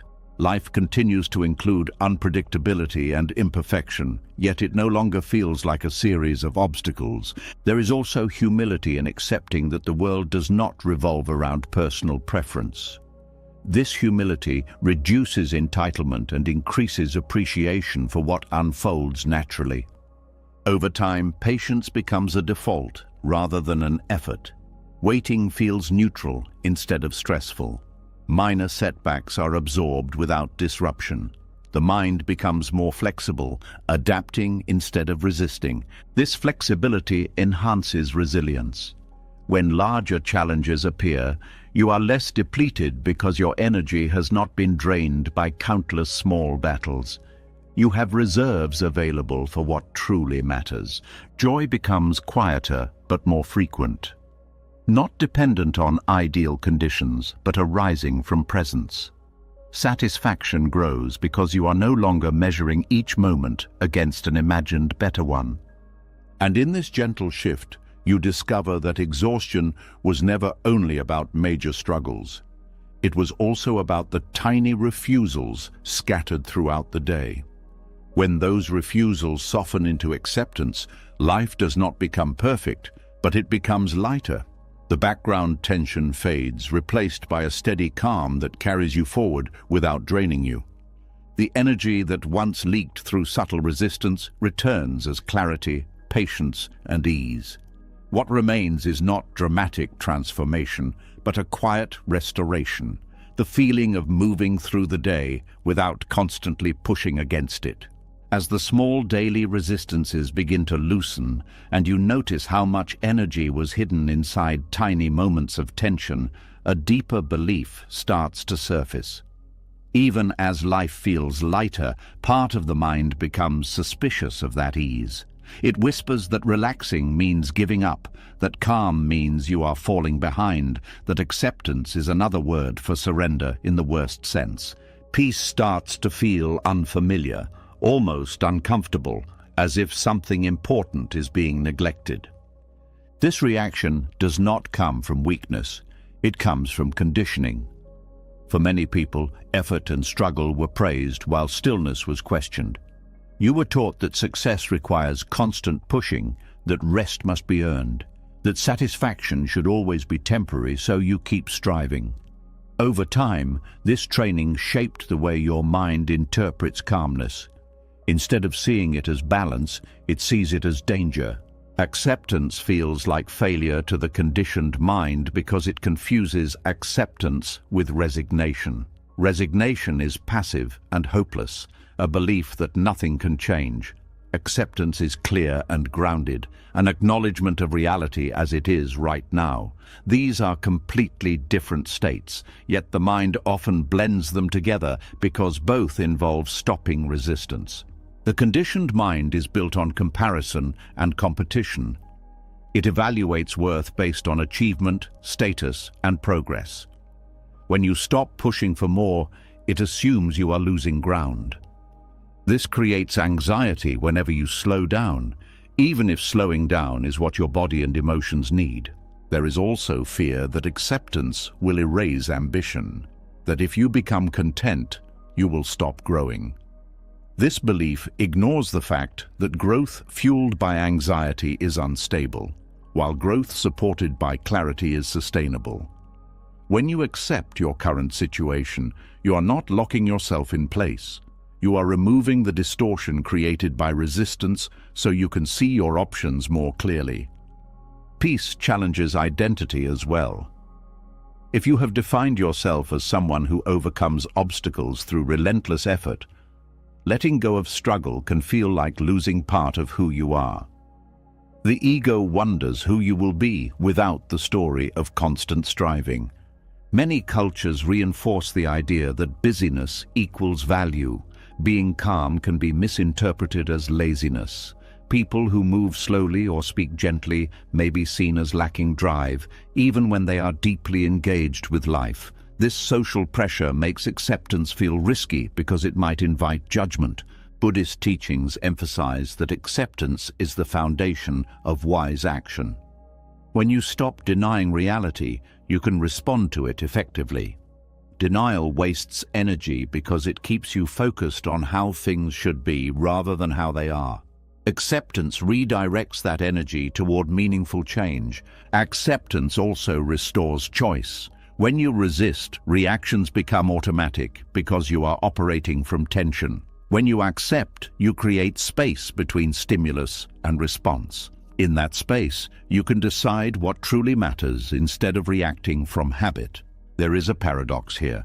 Acceptance does not weaken motivation, it purifies it. Instead of acting from fear or insecurity, you act from intention. Goals become expressions of curiosity or purpose rather than attempts to prove worth. The body responds positively to acceptance. Muscles relax, breathing deepens, digestion improves. These changes support clearer thinking and emotional stability. Resistance keeps the body in a state of readiness that consumes resources needed for creativity and healing. Acceptance also improves relationships. When you stop trying to control others' behavior to fit your expectations, interactions become less tense. You listen more, judge less, and allow people to be themselves. This reduces conflict and fosters trust. Forgiveness becomes possible through acceptance. Holding on to resentment requires maintaining a narrative about how things should have been. Acceptance acknowledges that the past cannot be altered, freeing you from the burden of replaying it. There is also freedom from perfectionism. Acceptance allows mistakes to exist without turning them into evidence of failure. You can learn from them without self-punishment. This encourages experimentation and growth because fear of error decreases. Mindfulness practices strengthen acceptance by training attention to remain with present experience rather than escaping into judgment. Observing sensations, thoughts, and emotions without labeling them as good or bad gradually shifts the brain toward neutrality. Gratitude often follows acceptance. When you stop comparing reality to idealized versions, you notice what is already supportive or beautiful. Appreciation arises naturally rather than being forced. Stillness becomes restorative instead of threatening. Silence is no longer filled with worry about lost time. It becomes a place where insight emerges and energy replenishes. Acceptance also changes the perception of uncertainty. Instead of seeing unpredictability as a threat, you recognize it as an inherent aspect of life. This reduces anxiety about controlling the future because you accept that control is limited. Confidence grows because you trust your ability to handle whatever arises rather than relying on rigid plans. Flexibility replaces rigidity, making adaptation easier when circumstances shift. There is also humility in acceptance. Recognizing that life is larger than personal preferences reduces the pressure to manage everything. You participate in reality rather than trying to dominate it. As acceptance deepens, the conditioned mind begins to relax its alarms. It learns that peace does not erase progress. In fact, progress often becomes more visible when noise subsides. Joy becomes quieter but more stable. It does not depend on achievements or validation. It arises from alignment with the present moment. Creativity flourishes because mental resources are no longer consumed by resistance. Ideas emerge spontaneously when the mind is calm enough to notice them. Energy increases because you are not draining it through constant tension. Tasks that once felt heavy become manageable. Rest feels effective rather than guilty. You may also discover that acceptance enhances discipline. When actions are not driven by fear, you can commit to them consistently without burnout. Discipline becomes an act of care rather than punishment. The belief that peace equals passivity gradually dissolves. You see that calmness allows precise action, like a still surface reflecting clearly. Turbulence distorts perception, leading to impulsive decisions. Over time, acceptance becomes a quiet strength. It does not announce itself or demand recognition. It simply supports everything you do with steadiness. Life begins to feel less like a race and more like a rhythm. Effort and rest alternate naturally. Engagement and reflection coexist without conflict. And in that balance, exhaustion fades into a gentle alertness. You are awake to your experience without being overwhelmed by it. The conditioned mind, once suspicious of peace, learns that calm is not the end of growth, but the ground from which growth can truly begin. As acceptance begins to soften the conditioned fear of peace, another hidden weight becomes easier to feel. You may notice how often your body stays guarded even when there is no immediate danger. A tightness in the chest during simple conversations. A readiness to defend yourself before anyone has attacked. A subtle alertness that never fully switches off, as if you're waiting for something to go wrong. Calm may be present, yet part of you remains braced, unable to trust that it will last. This is the burden of psychological armor, the invisible protection you carry to prevent pain, rejection, embarrassment, or betrayal. It forms gradually, usually after experiences that made openness feel unsafe, criticism that cut too deep, trust that was broken, moments when vulnerability was used against you. The mind learns from these events and decides that constant readiness is safer than relaxation. At first, this armor serves a purpose. It helps you function in environments where you feel exposed. It filters what you say, how you act, and how much you reveal. Over time, however, what once protected you begins to confine you. The same shield that blocks harm also blocks connection, spontaneity, and ease. Psychological armor operates through defensiveness, interpreting neutral comments as potential attacks, preparing explanations before they are needed, justifying choices even when no one is questioning them. This constant anticipation of conflict drains energy because the nervous system remains in a state of vigilance.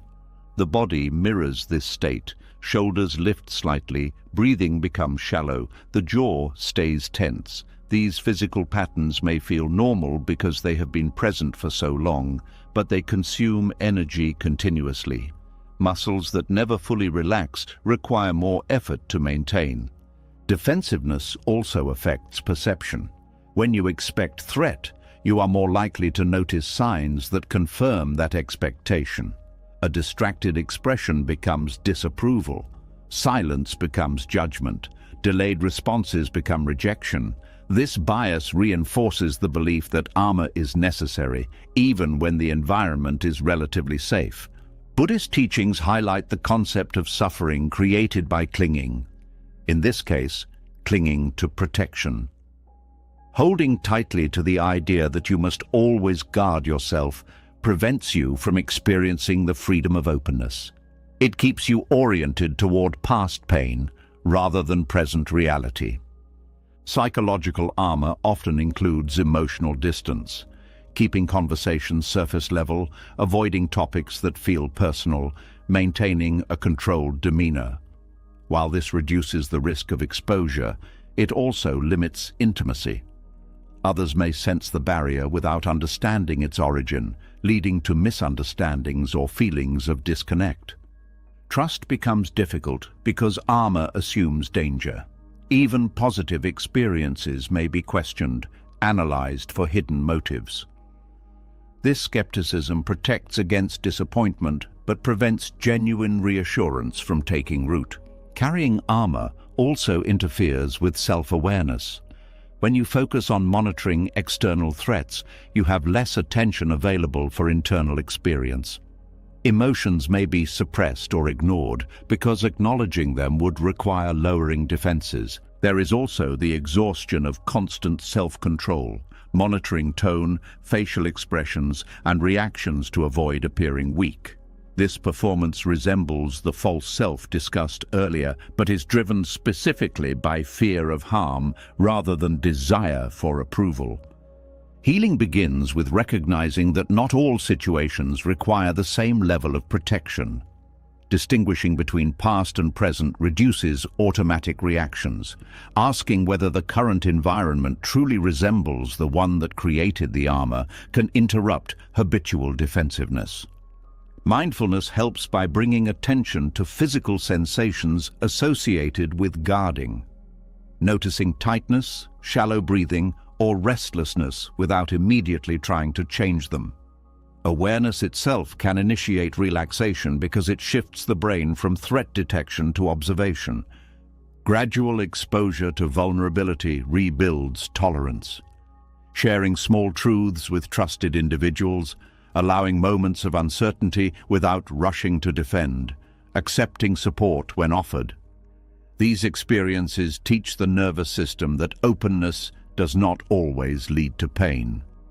Self-compassion is essential because armor was created for survival. Criticizing yourself for being guarded only adds another layer of tension. Acknowledging the intelligence of your past coping strategies allows them to soften without resistance. Boundaries differ from armor.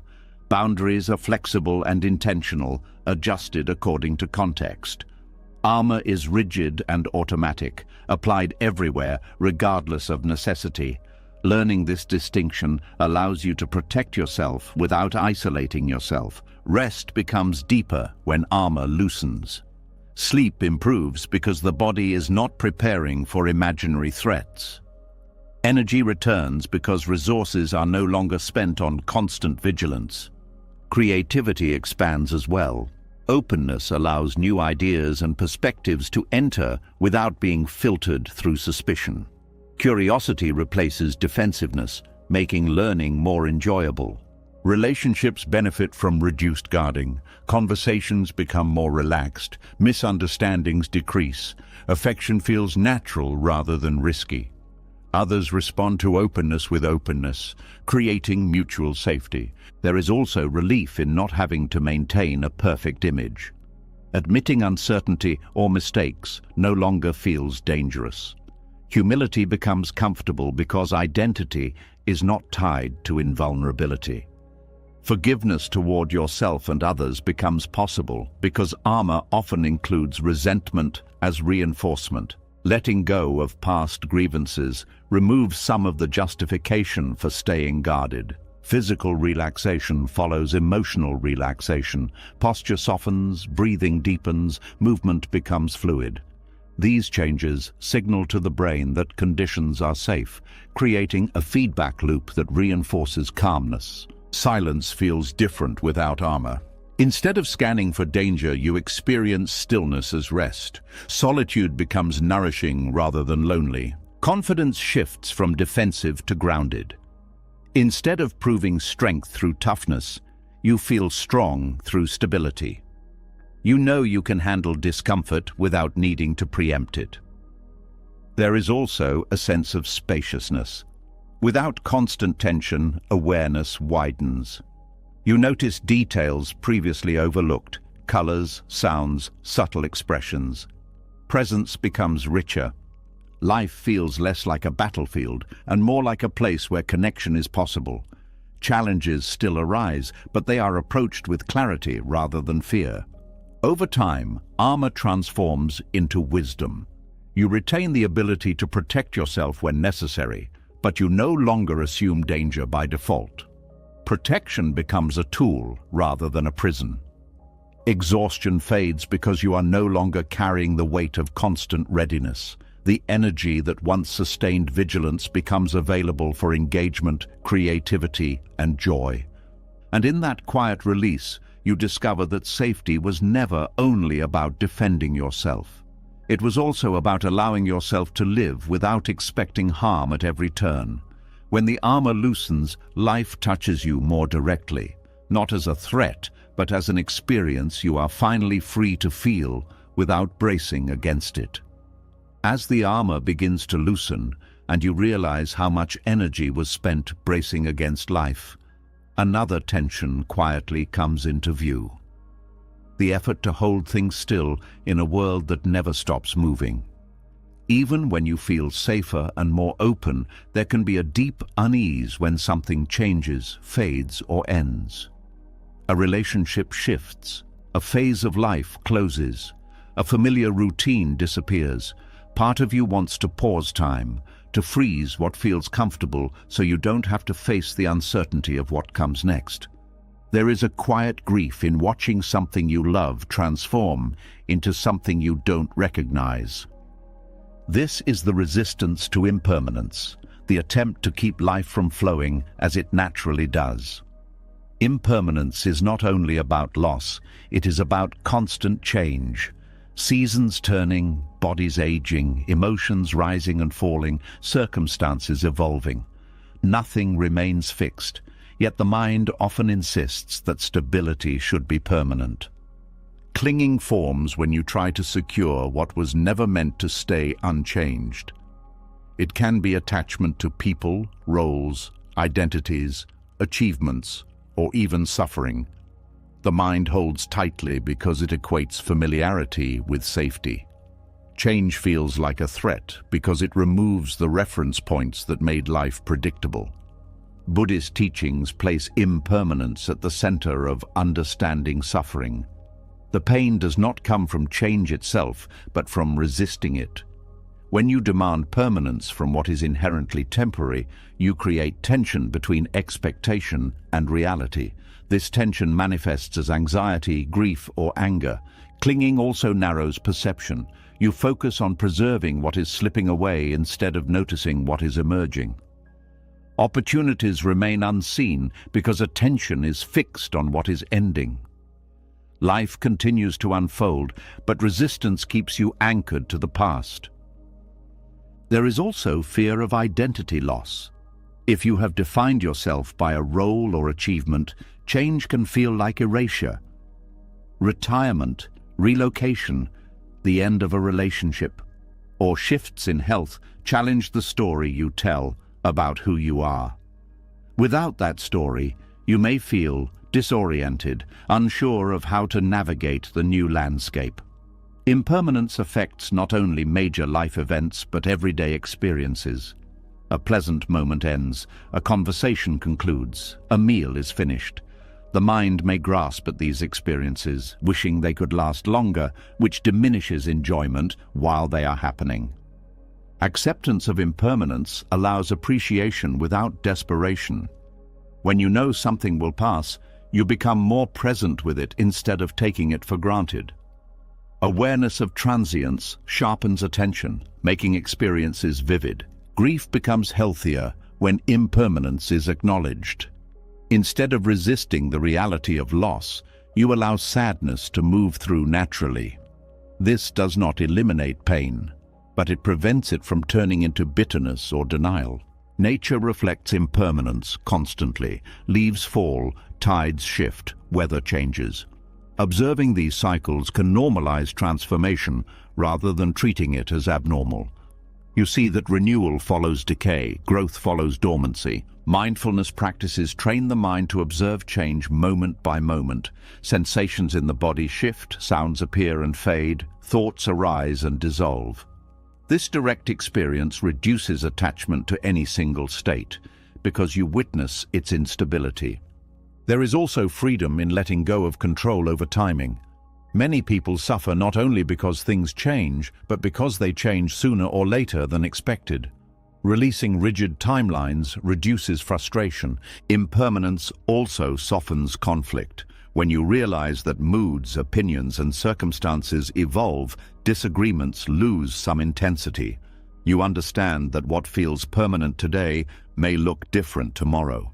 Relationships deepen through acceptance of change. You allow others to grow without demanding consistency with past versions of themselves.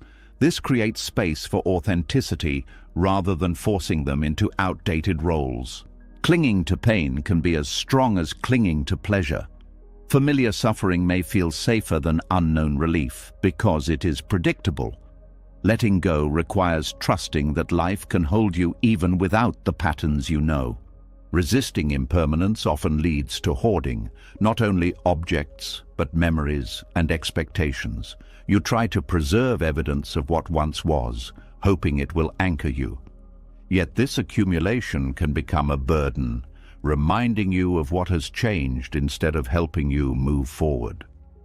There is also the illusion that happiness lies in securing permanence. Achievements, possessions, status are pursued as if they will stabilize life. When they inevitably change, disappointment follows because the promise of lasting satisfaction was unrealistic. Acceptance of impermanence encourages flexibility. Plans become adaptable rather than rigid. You respond to circumstances instead of forcing them to match preconceived ideas. Creativity thrives in change. New situations require new solutions, perspectives, and skills. When you stop fearing transformation, curiosity replaces anxiety. There is humility in recognizing that control is limited. You participate in life's unfolding rather than directing it entirely. This humility reduces pressure because you are not responsible for maintaining everything. Time becomes more meaningful when you accept that it cannot be paused. You invest attention where it matters instead of postponing connection or joy. Forgiveness becomes easier because you understand that people are shaped by changing conditions. You release the expectation that anyone, including yourself, should be fixed and unchanging. Aging illustrates impermanence vividly. Instead of viewing it as decline, you can see it as evolution. Different abilities emerge, different priorities take shape. Acceptance reduces fear of the future. Impermanence also reveals the preciousness of ordinary experiences. A conversation with a friend, a quiet evening, a familiar place. Knowing they will not exist forever encourages gratitude. Letting go does not mean detachment in a cold sense. It means loving without demanding ownership. You care deeply while recognizing that nothing can be possessed permanently. There is also resilience in accepting change. When you stop resisting, transitions become less shocking because you expect movement rather than stability.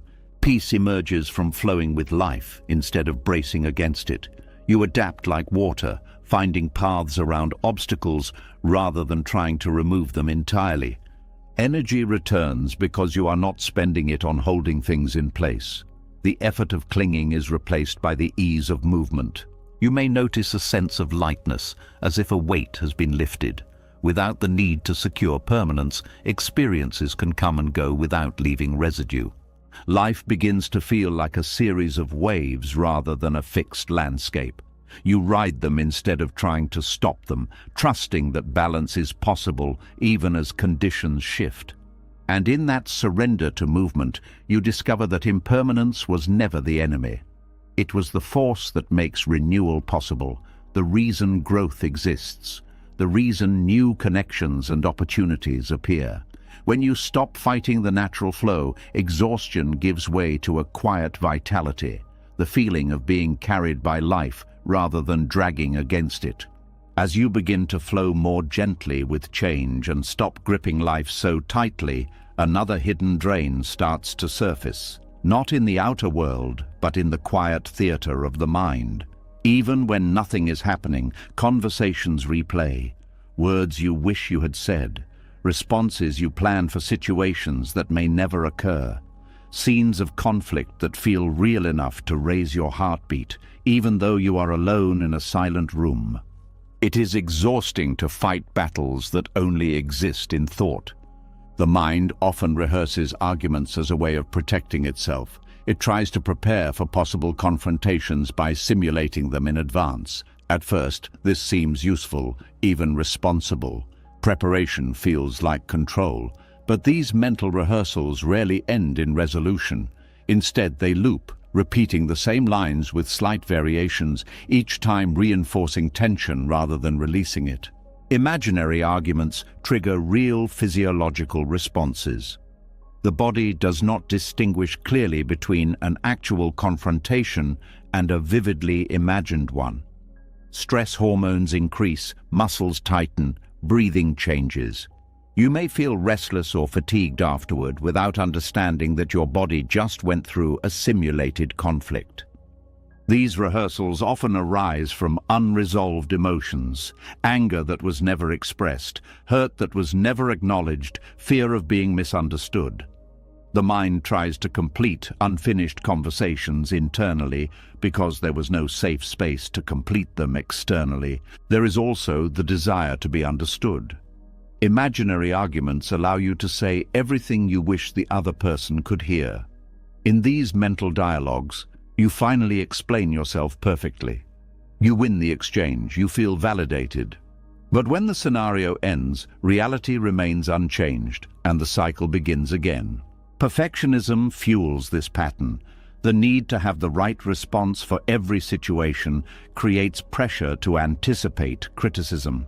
You search for the perfect words that will prevent misunderstanding or rejection. This search never ends because human interactions are unpredictable. Rumination plays a role as well. Replaying past conversations to analyze what went wrong or how you could have acted differently. While reflection can be helpful, rumination keeps attention trapped in the past, draining energy needed for the present. The mind's negativity bias amplifies conflict scenarios because threats are prioritized over neutral or positive experiences. A single uncomfortable interaction can occupy hours of mental space, overshadowing many pleasant moments. Buddhist teachings emphasize observing thoughts without attachment, recognizing that thoughts are events in the mind, not commands or realities. When you stop identifying with every thought, imaginary arguments lose their grip because they are no longer fueled by belief. Mindfulness interrupts rehearsal loops by returning attention to sensory experience, the feeling of the breath, the sound of the environment, the contact of your body with the ground. These anchors bring you back from imagined scenarios to actual presence. There is also healing in acknowledging what the arguments represent. Often they are not about winning, but about needing closure, validation, or safety. Identifying the underlying need allows you to address it directly rather than through endless mental debate. Writing thoughts down can externalize them, reducing the need to hold them internally. Seeing them on paper often reveals repetition and exaggeration that were less obvious in the mind. Forgiveness toward yourself and others reduces the emotional charge that sustains these rehearsals. Letting go of the need for perfect resolution allows conversations to remain unfinished without continuing to consume energy. Acceptance that not everyone will understand you frees you from trying to craft the perfect explanation. You can communicate honestly without needing universal agreement. Silence becomes restorative when mental arguments quiet. The absence of internal dialogue allows deeper relaxation than physical rest alone. Imaginary conflicts also affect relationships. When you expect hostility based on rehearsed scenarios, you may approach interactions defensively, which can create tension that would not have existed otherwise. Letting go of rehearsal does not mean neglecting preparation for important conversations. It means preparing intentionally rather than compulsively. Setting aside specific time to think through what you want to express, then releasing it instead of revisiting it repeatedly. There is also value in accepting uncertainty. Conversations rarely unfold exactly as imagined. Trusting your ability to respond in the moment reduces the need for exhaustive mental scripting. Self-compassion helps because imaginary arguments often involve harsh self-judgment. Recognizing that everyone struggles with communication at times softens the pressure to perform perfectly. Physical movement can release built-up tension from mental activity. Walking, stretching, or breathing exercises shift the body out of stress mode, making it easier for the mind to settle. Creative activities redirect attention toward constructive expression. Painting, music, or crafting provide an outlet for emotional energy that might otherwise fuel rumination. Over time, you may notice that the urge to rehearse decreases as unresolved feelings are processed and confidence in your communication grows. Energy returns because it is no longer spent on endless mental conflict. You feel more present, less distracted, more capable of engaging with real experiences. Clarity improves because attention is not fragmented by imaginary scenarios. Decisions become easier when the mind is not crowded with hypothetical debates. Peace emerges not from solving every imagined problem, but from recognizing that most of them do not require solutions. You begin to trust that you can handle conversations as they happen, without rehearsing every possibility. This trust reduces anxiety and increases spontaneity. Joy becomes accessible again because mental space is available for appreciation rather than defense. Sleep improves because the mind is not replaying arguments when you lie down. Rest becomes genuine rather than superficial. Relationships benefit from your calmer presence. Others feel less tension and respond more openly, creating a positive feedback loop. And in this quiet release, you realize that the exhaustion was not from life itself, but from the battles you fought alone in your head. When those battles fade, you experience a deeper kind of rest, not just the absence of activity, but the absence of internal warfare.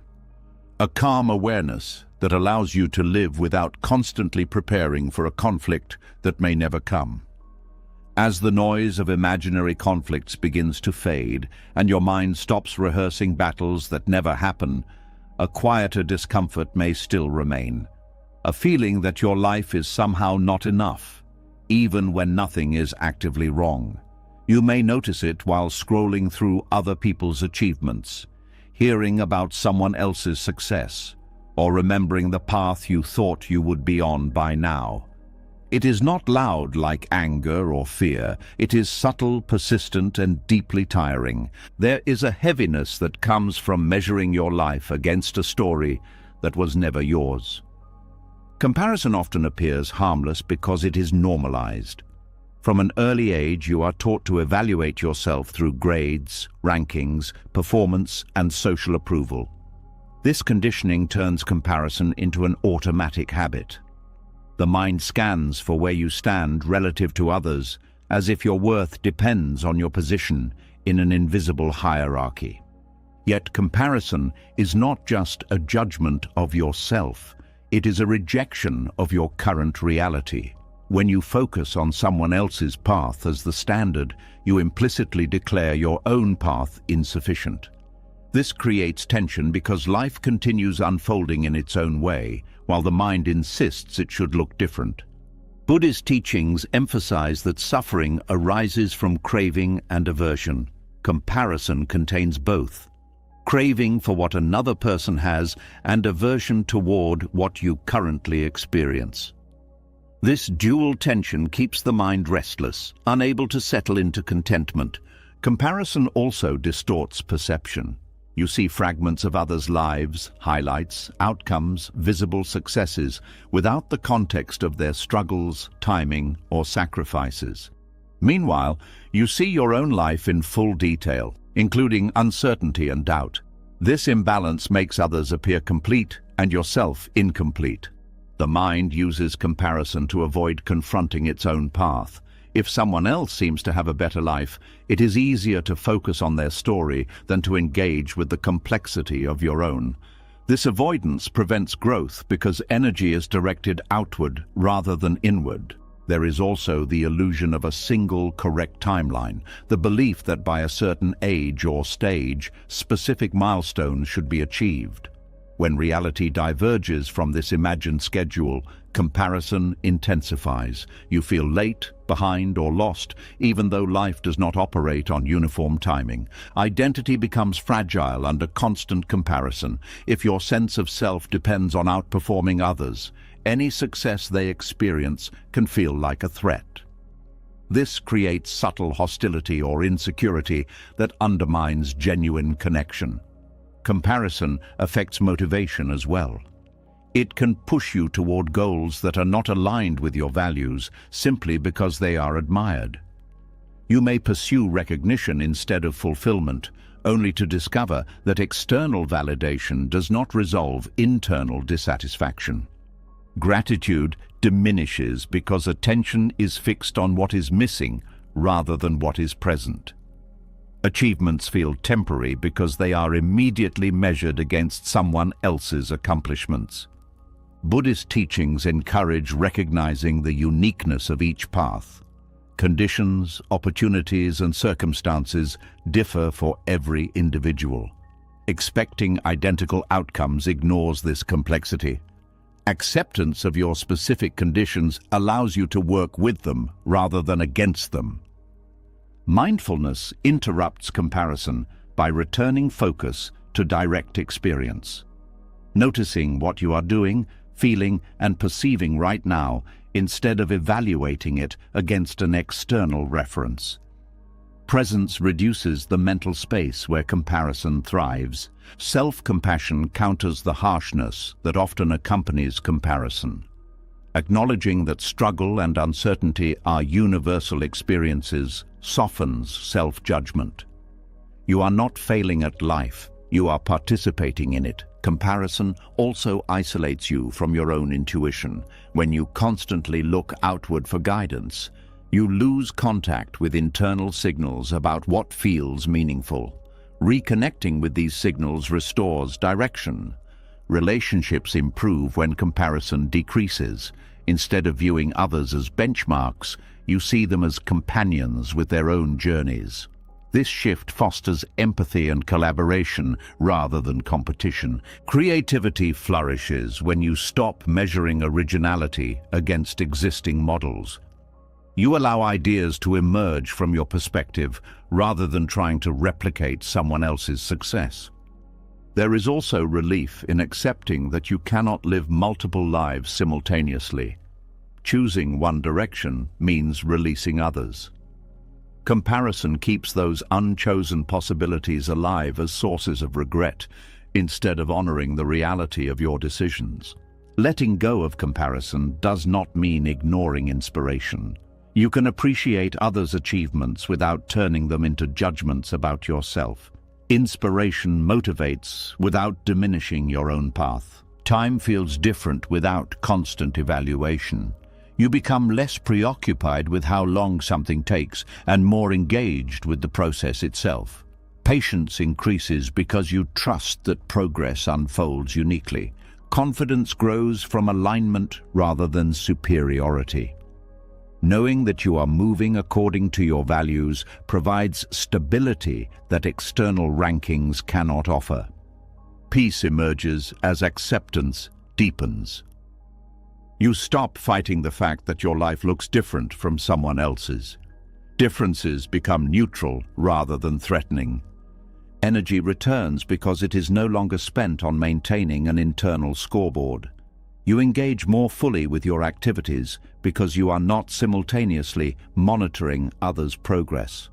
Joy becomes accessible again because you allow yourself to enjoy what you have without comparing it to what you lack. Satisfaction no longer feels like complacency. Purpose clarifies when it is not overshadowed by external expectations. You recognize that fulfillment comes from living authentically rather than meeting imagined standards. Comparison often resurfaces during moments of vulnerability, but awareness allows you to notice it without being consumed by it. You can redirect attention toward appreciation and curiosity. There is also humility in recognizing that everyone experiences unseen struggles. This understanding dissolves envy and replaces it with compassion. Your path becomes visible when you stop looking sideways. Decisions feel clearer because they are not influenced by constant evaluation. Life feels less like a competition and more like a journey with varied routes. Some paths are faster, some slower, some more scenic, some more challenging. None are inherently superior because they lead to different experiences. And in this quiet shift, you discover that rejecting comparison is not about lowering ambition. It is about reclaiming your life from a narrative that was never designed for you. When you stop idolizing another path, you finally see the depth and possibility within your own. Exhaustion fades because you are no longer trying to walk two roads at once. You are simply moving forward on the one beneath your feet, grounded, present, and free from the weight of someone else's story. As comparison loosens its grip and you stop measuring your path against someone else's, another hidden burden can surface, not directed at a person, but at life itself. A quiet sense that something unfair happened, that circumstances did not cooperate, that doors closed when they should have opened. Even after you move forward, a trace of bitterness may remain, not loud enough to notice daily, but heavy enough to shape how you feel about the world. There is a kind of resentment that has no clear target, only a lingering question of why things turned out the way they did. This is the weight of unforgiven reality. It forms when painful experiences are not only remembered, but resisted. When part of you refuses to accept that what happened cannot be undone. You may not consciously think about it often, yet it influences your mood, your expectations, and your trust in life.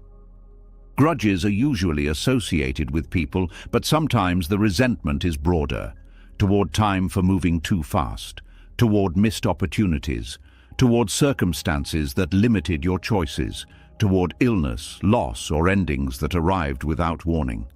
When there is no person to blame, the mind may turn its frustration toward existence itself.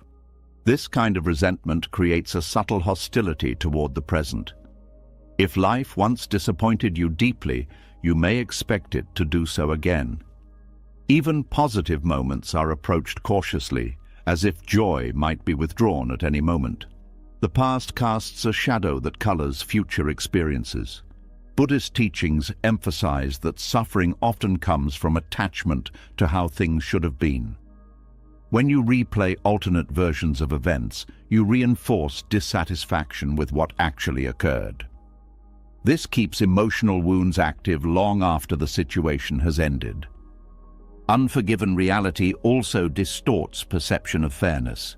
The mind searches for balance, wanting good outcomes to follow good behavior and bad outcomes to follow mistakes.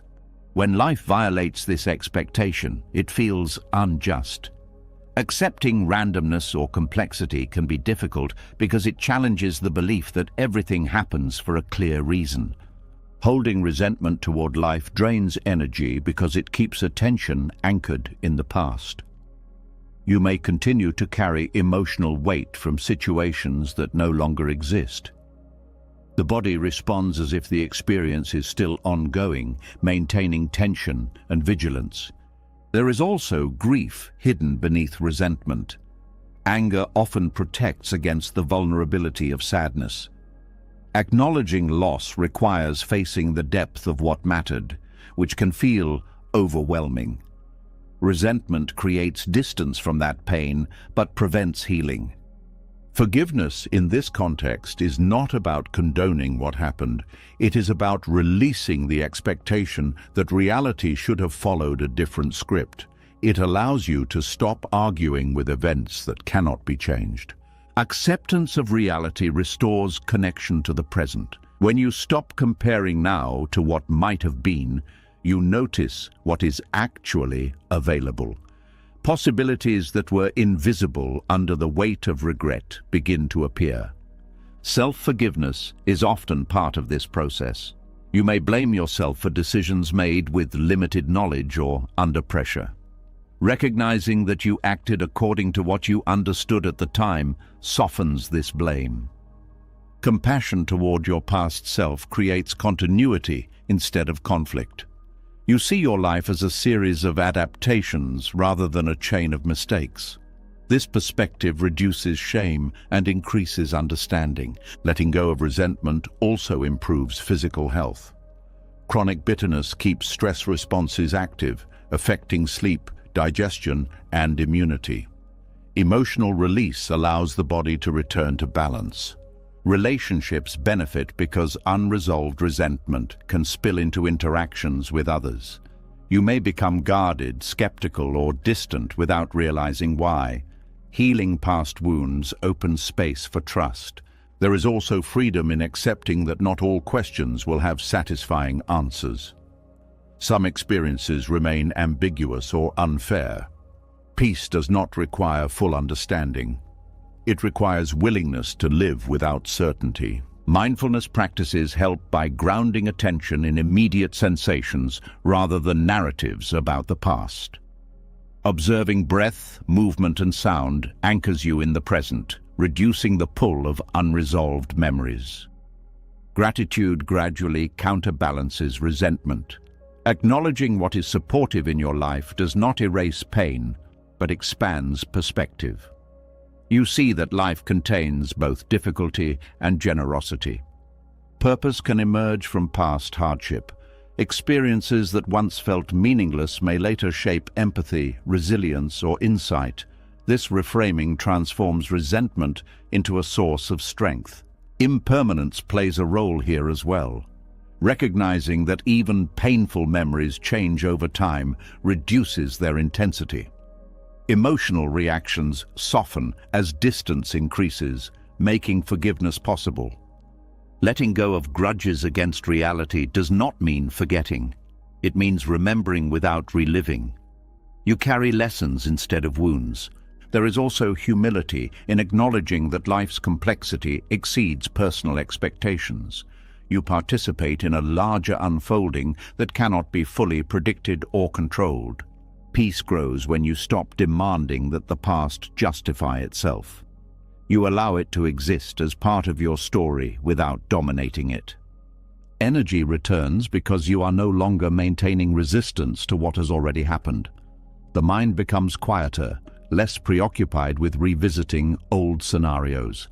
Joy becomes more accessible because you are not filtering present experiences through unresolved disappointment. You allow yourself to feel happiness without guilt or suspicion. Hope reappears not as naive optimism, but as openness to possibility. You trust that life can still offer meaningful experiences even after loss.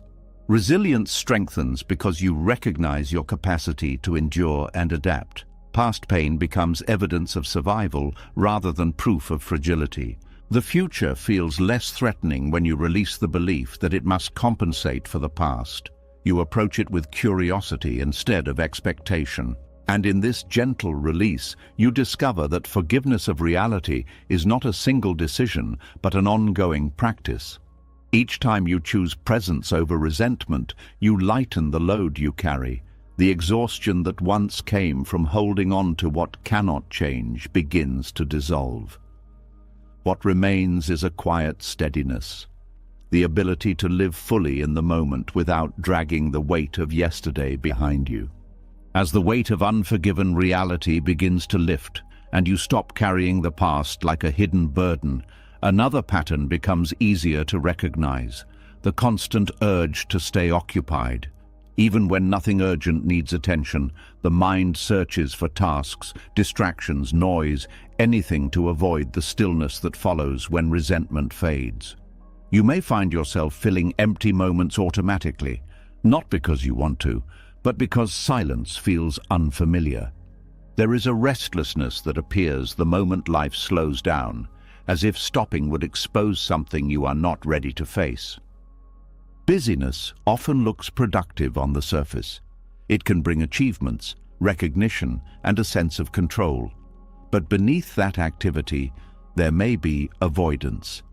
Avoidance of emotions that were never processed, questions that were never answered, or truths that feel too heavy to acknowledge. Movement becomes a shield against introspection. When you are constantly occupied, there is little space for reflection. Thoughts remain shallow because they are interrupted by the next task. Feelings remain muted because attention is directed outward. This can create the illusion of stability while unresolved issues quietly accumulate. Buddhist teachings point to the discomfort of stillness as a sign of inner conflict rather than a flaw in stillness itself. When the mind resists silence, it is often because silence removes distractions that kept deeper concerns hidden. Without activity, there is nothing to outrun. Busyness can become a form of anesthesia. It dulls awareness of pain without addressing its source. Like numbing an injury without treating it, the discomfort returns once the effect wears off. This cycle encourages more activity, reinforcing the pattern. There is also social reinforcement for busyness. Being busy is often equated with importance. Saying you are overwhelmed can earn sympathy or admiration, making it harder to question whether the activity is necessary. Rest, on the other hand, may feel undeserved or even suspicious. The body pays a price for constant motion. Chronic activity without recovery depletes energy reserves, disrupts sleep, and weakens attention. You may feel exhausted, yet unable to relax, caught between fatigue and restlessness. Busyness also narrows awareness of time. Days blur together because they are filled with similar tasks. Without pauses for reflection, experiences are not fully processed, leading to a sense that life is passing quickly without depth. Avoidance through activity often masks fear of change. If you stop moving, you may realize that certain aspects of your life no longer align with your values. Continuing to stay busy delays decisions that feel daunting. Relationships can suffer as well. When schedules are always full, meaningful connection becomes secondary to obligations. Conversations may revolve around logistics rather than emotional exchange, creating distance even among close individuals. Mindfulness interrupts this pattern by bringing attention to intention. Asking why you are engaging in a particular activity reveals whether it serves a genuine purpose or functions as distraction. This awareness allows you to choose differently. Learning to sit with discomfort gradually reduces the need for constant movement. Short periods of intentional stillness teach the nervous system that nothing catastrophic happens when you stop. Over time, tolerance for quiet increases. Creative insights often arise during these pauses. When the mind is not occupied with tasks, it has space to integrate information and generate new ideas. What once felt like wasted time becomes a source of clarity. Acceptance grows in stillness because you can observe reality without interference. You notice emotions, thoughts, and sensations as they are, not as you wish them to be. This observation weakens denial and fosters understanding. There is also relief in recognizing that not every moment must be optimized. Life includes periods of productivity and periods of rest, both necessary for balance. Treating rest as valuable reduces guilt associated with slowing down. Gratitude becomes easier to access when you are not rushing. You notice details that were previously overlooked: the texture of air, the rhythm of breath, the presence of others. Awareness deepens because attention is not fragmented. Energy begins to stabilize as you alternate activity with restoration. Tasks feel less overwhelming because you approach them with replenished resources. Purpose clarifies when you are not buried under constant obligations.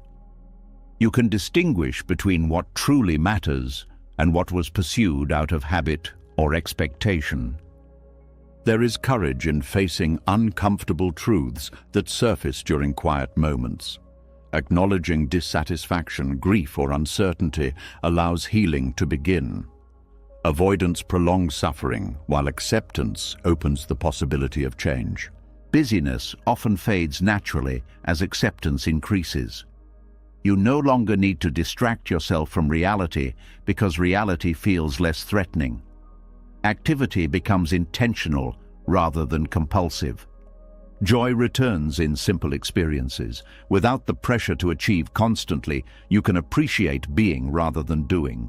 Presence becomes fulfilling in itself. Time feels expansive rather than scarce.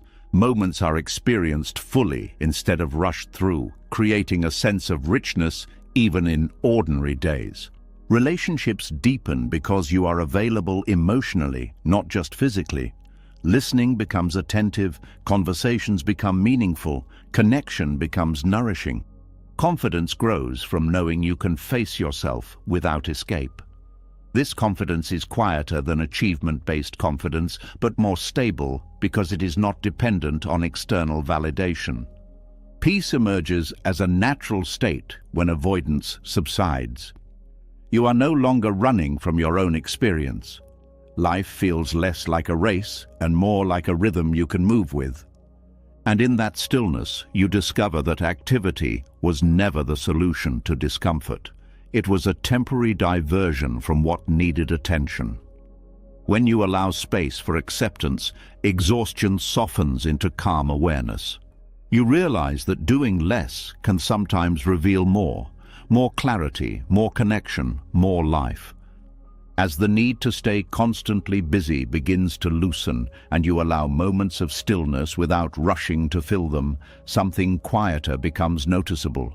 The stream of explanations running in the background of your mind, stories about who you are, why things happened, what others meant, what the future will look like. Even when you stop moving, the narrative continues, as if silence threatens the identity those stories protect. There is a fatigue that does not come from doing too much, but from constantly explaining your life to yourself. The mind creates narratives to make reality feel predictable. By turning experiences into stories, it tries to impose order on uncertainty. These stories can provide comfort, but they also require maintenance. Every new event must be interpreted in a way that fits the existing storyline. If something contradicts it, tension appears. Maintaining a self-image demands constant filtering of information. You may ignore evidence that challenges how you see yourself or exaggerate details that confirm it. This selective attention consumes mental energy because reality rarely stays consistent with a single narrative. Buddhist teachings describe the self as a collection of changing processes rather than a fixed identity. When you cling to a rigid story about who you are, you resist this fluid nature. The effort to keep the story intact becomes exhausting because it conflicts with ongoing change. Narratives about others require similar effort. Once you decide someone is trustworthy or untrustworthy, kind or selfish, every interaction is interpreted through that lens. This reduces openness and increases miscommunication because you respond to the story rather than the person in front of you. Emotional reactions are amplified by narratives. A small disappointment can feel overwhelming if it fits a story of being unlucky or misunderstood. Conversely, positive experiences may be minimized if they contradict a narrative of inadequacy. Stories also shape memory. You remember events in ways that reinforce your beliefs, gradually editing out details that do not fit. Over time, the narrative feels like objective truth, even though it has been constructed selectively. There is a subtle fear beneath this process. Without a clear story, identity can feel uncertain. The mind prefers a flawed narrative to no narrative at all because ambiguity feels unsafe. Letting go of rigid stories requires tolerance for not knowing exactly who you are at every moment. Mindfulness disrupts narrative maintenance by focusing on direct experience rather than interpretation. Instead of asking what something means about you, attention shifts to what is happening right now. Sensations, emotions, thoughts as they arise. This shift reduces the need to defend identity. You can observe feelings without labeling them as evidence of a fixed personality. Anger becomes an emotion passing through rather than proof of being an angry person. Flexibility emerges when narratives loosen. You become more responsive to changing circumstances because you are not bound by expectations of how you should behave. Growth becomes possible because identity is no longer confined to past patterns. Relationships improve because you listen without projecting predetermined roles onto others. Curiosity replaces assumption, allowing genuine understanding to develop. There is also relief in recognizing that you do not need a complete explanation for everything. Life includes contradictions and ambiguity that cannot be resolved into neat stories. Accepting this complexity reduces mental strain. Forgiveness becomes easier when you release narratives of blame. You see actions in context rather than as fixed character traits. This perspective fosters compassion without denying accountability. Creativity increases because the mind is not occupied with maintaining coherence. Ideas can explore new directions without being constrained by how they fit into an existing self-concept. Decision-making becomes clearer when it is guided by present values rather than past narratives. You choose based on what feels aligned now instead of what maintains consistency with previous choices. The body relaxes as cognitive tension decreases. Muscles that were subtly contracted from constant mental effort begin to release, allowing deeper breathing and calmer posture. Joy arises more naturally because experiences are not filtered through evaluation. You allow yourself to enjoy moments without questioning whether they fit your story. Grief also moves more freely when not constrained by narratives of strength or resilience. You can acknowledge vulnerability without seeing it as weakness. Authenticity grows because you are less concerned with performing a role. Actions become expressions of current understanding rather than attempts to uphold an image. Time feels different without narrative preoccupation. You spend less energy revisiting the past or predicting the future, creating space for presence. Confidence stabilizes because it is no longer dependent on maintaining a particular identity. You trust your ability to adapt rather than your ability to remain consistent. Peace deepens as mental noise decreases. Without constant storytelling, the mind experiences periods of quiet awareness that feel spacious and restorative. There is also humility in recognizing that others are navigating their own narratives. This awareness fosters patience and reduces judgment. Purpose becomes less about proving a story and more about engaging with life directly. Meaning arises from participation rather than interpretation. Energy returns because you are no longer sustaining elaborate explanations. Simplicity replaces complexity, allowing attention to rest. And in this quiet clarity, you discover that you do not need to hold your life together with words. Reality does not require a narrative to exist. When you release the effort to define everything, experience becomes immediate and vivid. Exhaustion gives way to a calm presence that does not need justification. You are simply here, alive, aware, and free from the weight of maintaining a story that was never as solid as it seemed. As the stories about who you are begin to loosen, and you no longer feel the need to explain every thought or feeling, a new space opens, quiet, unstructured, and unfamiliar. Without constant narration, there is nothing to hide behind, no role to perform, no identity to defend, just awareness itself, steady and unoccupied. Yet this stillness can feel unsettling, as if something important has been removed. There is a moment when silence stops feeling peaceful and starts feeling exposed. Doing nothing sounds simple, but for many people it triggers discomfort almost immediately. The body may become restless, the mind starts searching for stimulation, and a subtle anxiety appears without a clear cause. It is not boredom alone. It is the confrontation with everything that activity used to cover. Stillness removes distractions that normally keep inner conflict out of sight. Thoughts that were pushed aside during busy hours return. Feelings that were postponed demand attention. Without movement to redirect awareness, unresolved experiences surface naturally. The mind often interprets this as a threat because it is unfamiliar territory. Activity has been associated with safety and productivity, while stillness has been associated with vulnerability. Sitting quietly can feel like losing control because there is nothing to manage or fix. Buddhist teachings describe stillness as a gateway to insight rather than a void.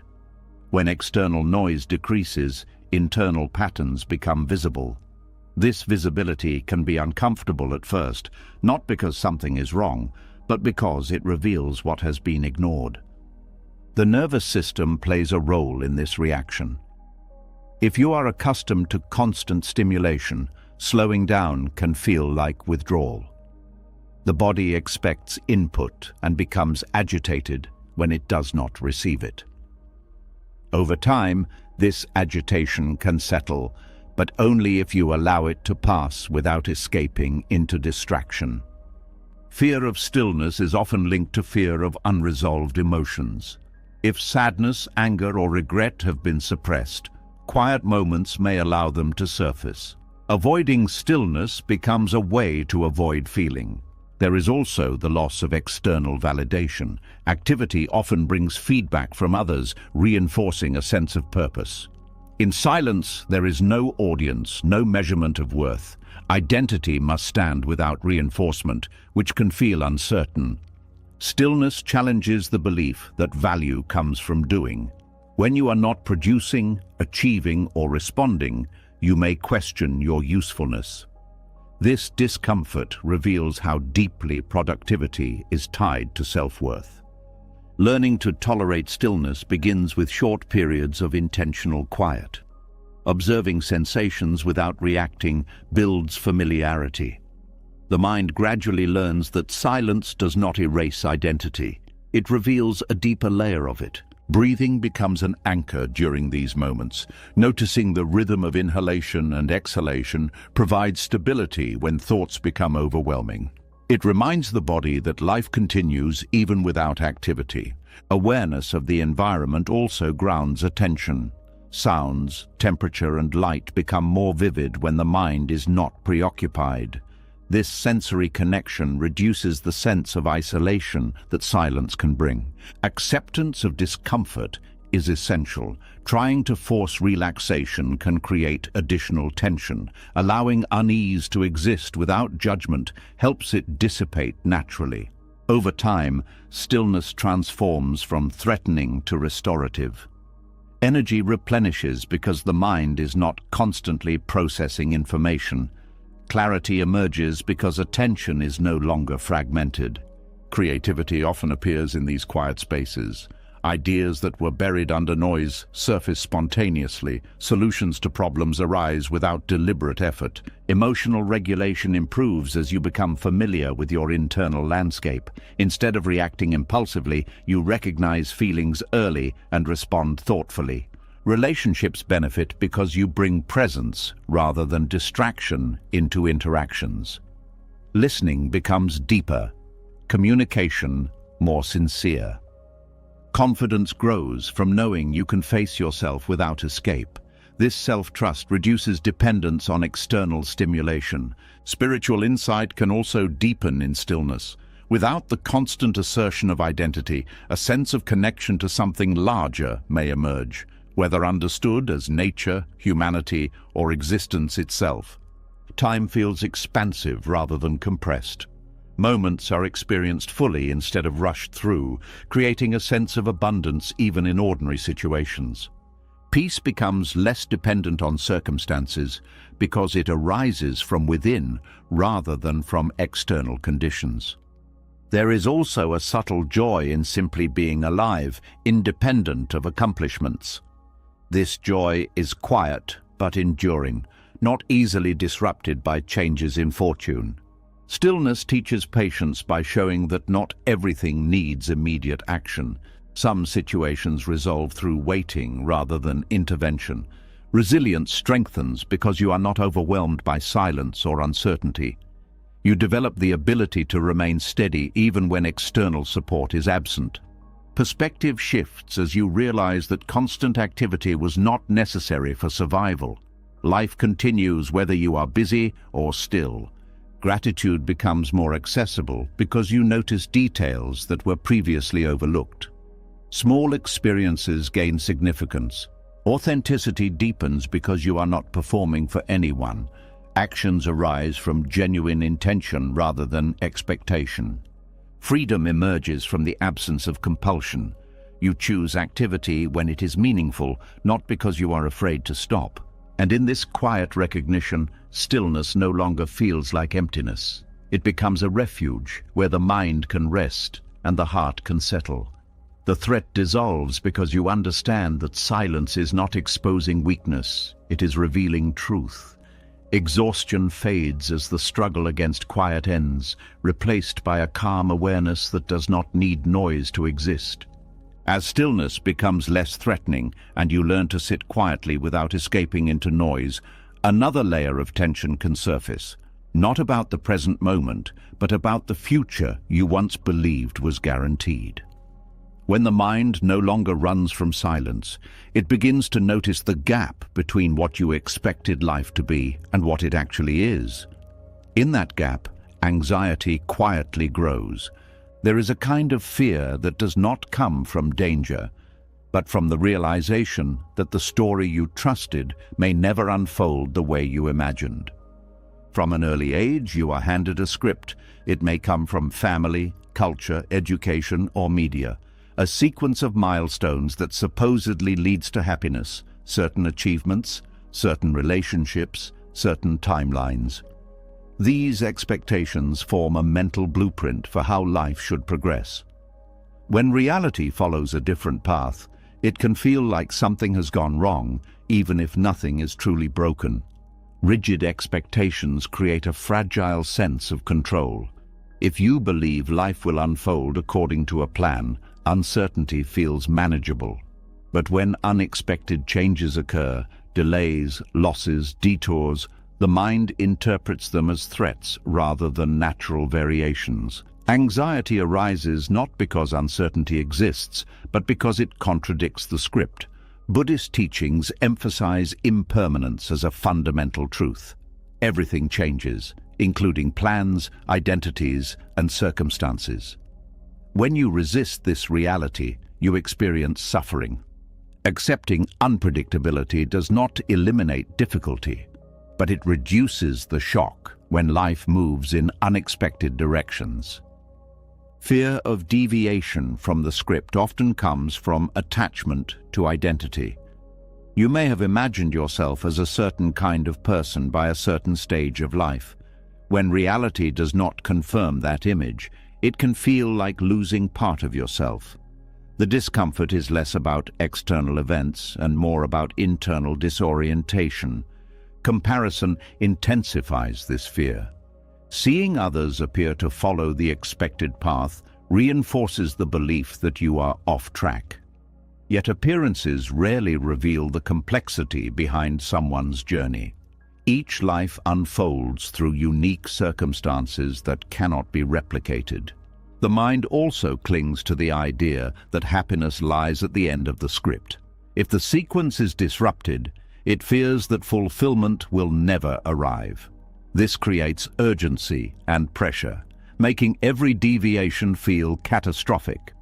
Letting go of rigid expectations requires redefining success as adaptability rather than achievement. Progress becomes the ability to respond to change with resilience instead of forcing reality to conform to a plan. Trust develops when you recognize that uncertainty has always been part of life, even during periods that felt stable. The illusion of predictability dissolves, revealing a dynamic process rather than a fixed trajectory. Flexibility allows new opportunities to emerge. When you are not fixated on a specific outcome, you notice possibilities that were previously ignored because they did not fit the script. Creativity thrives in this openness. You begin to design your life intentionally rather than following inherited expectations.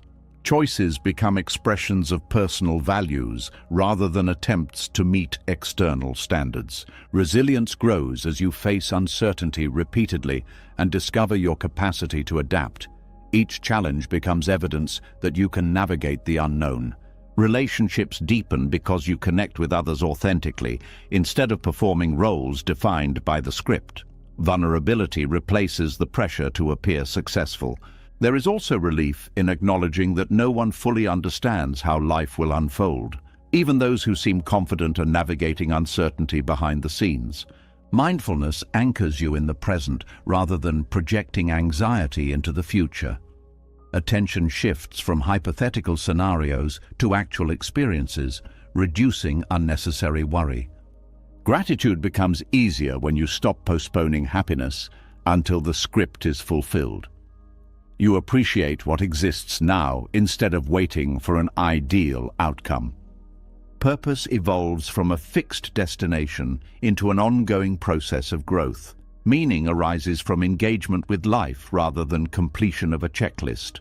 The fear of unpredictability gradually transforms into curiosity. Instead of dreading what might happen, you become interested in discovering what will unfold.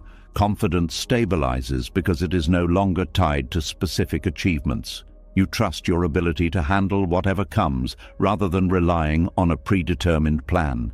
Peace emerges when you release the demand for certainty. You allow life to be complex and unscripted without interpreting that complexity as failure. Time feels less oppressive because you are not racing against imagined deadlines. You move at a pace that aligns with your circumstances rather than external expectations. Joy becomes more accessible because you are not evaluating experiences based on how well they match the script. You allow moments to be meaningful in their own way. There is humility in recognizing that control was always limited. Accepting this limitation reduces frustration and fosters compassion for yourself and others. Freedom grows as you realize that the absence of a script allows genuine choice. You are not confined to a predetermined role. You can redefine your path repeatedly. And in this quiet acceptance, the fear that life might not match the script begins to dissolve. You see that existence was never meant to follow a single storyline. It is fluid, unpredictable, and alive. Exhaustion fades because you are no longer trying to force reality into a rigid shape. What remains is a calm readiness to meet life as it unfolds, moment by moment, without needing it to be anything other than what it is. You were never exhausted because life was too heavy. You were exhausted because you were fighting what already is, resisting the past, arguing with the present, fearing a future that refuses to follow your script. Every lesson you heard tonight points to the same quiet truth. Suffering grows where resistance lives, and energy returns the moment acceptance begins. When you stop trying to control what cannot be controlled, stop replaying what cannot be changed, and stop comparing your path to one that was never yours, something inside you softens. The noise fades, the tension loosens, and in that space, peace does not arrive from outside. It rises from within, steady, grounded, unshakable. Reality was never your enemy. It was the fight against it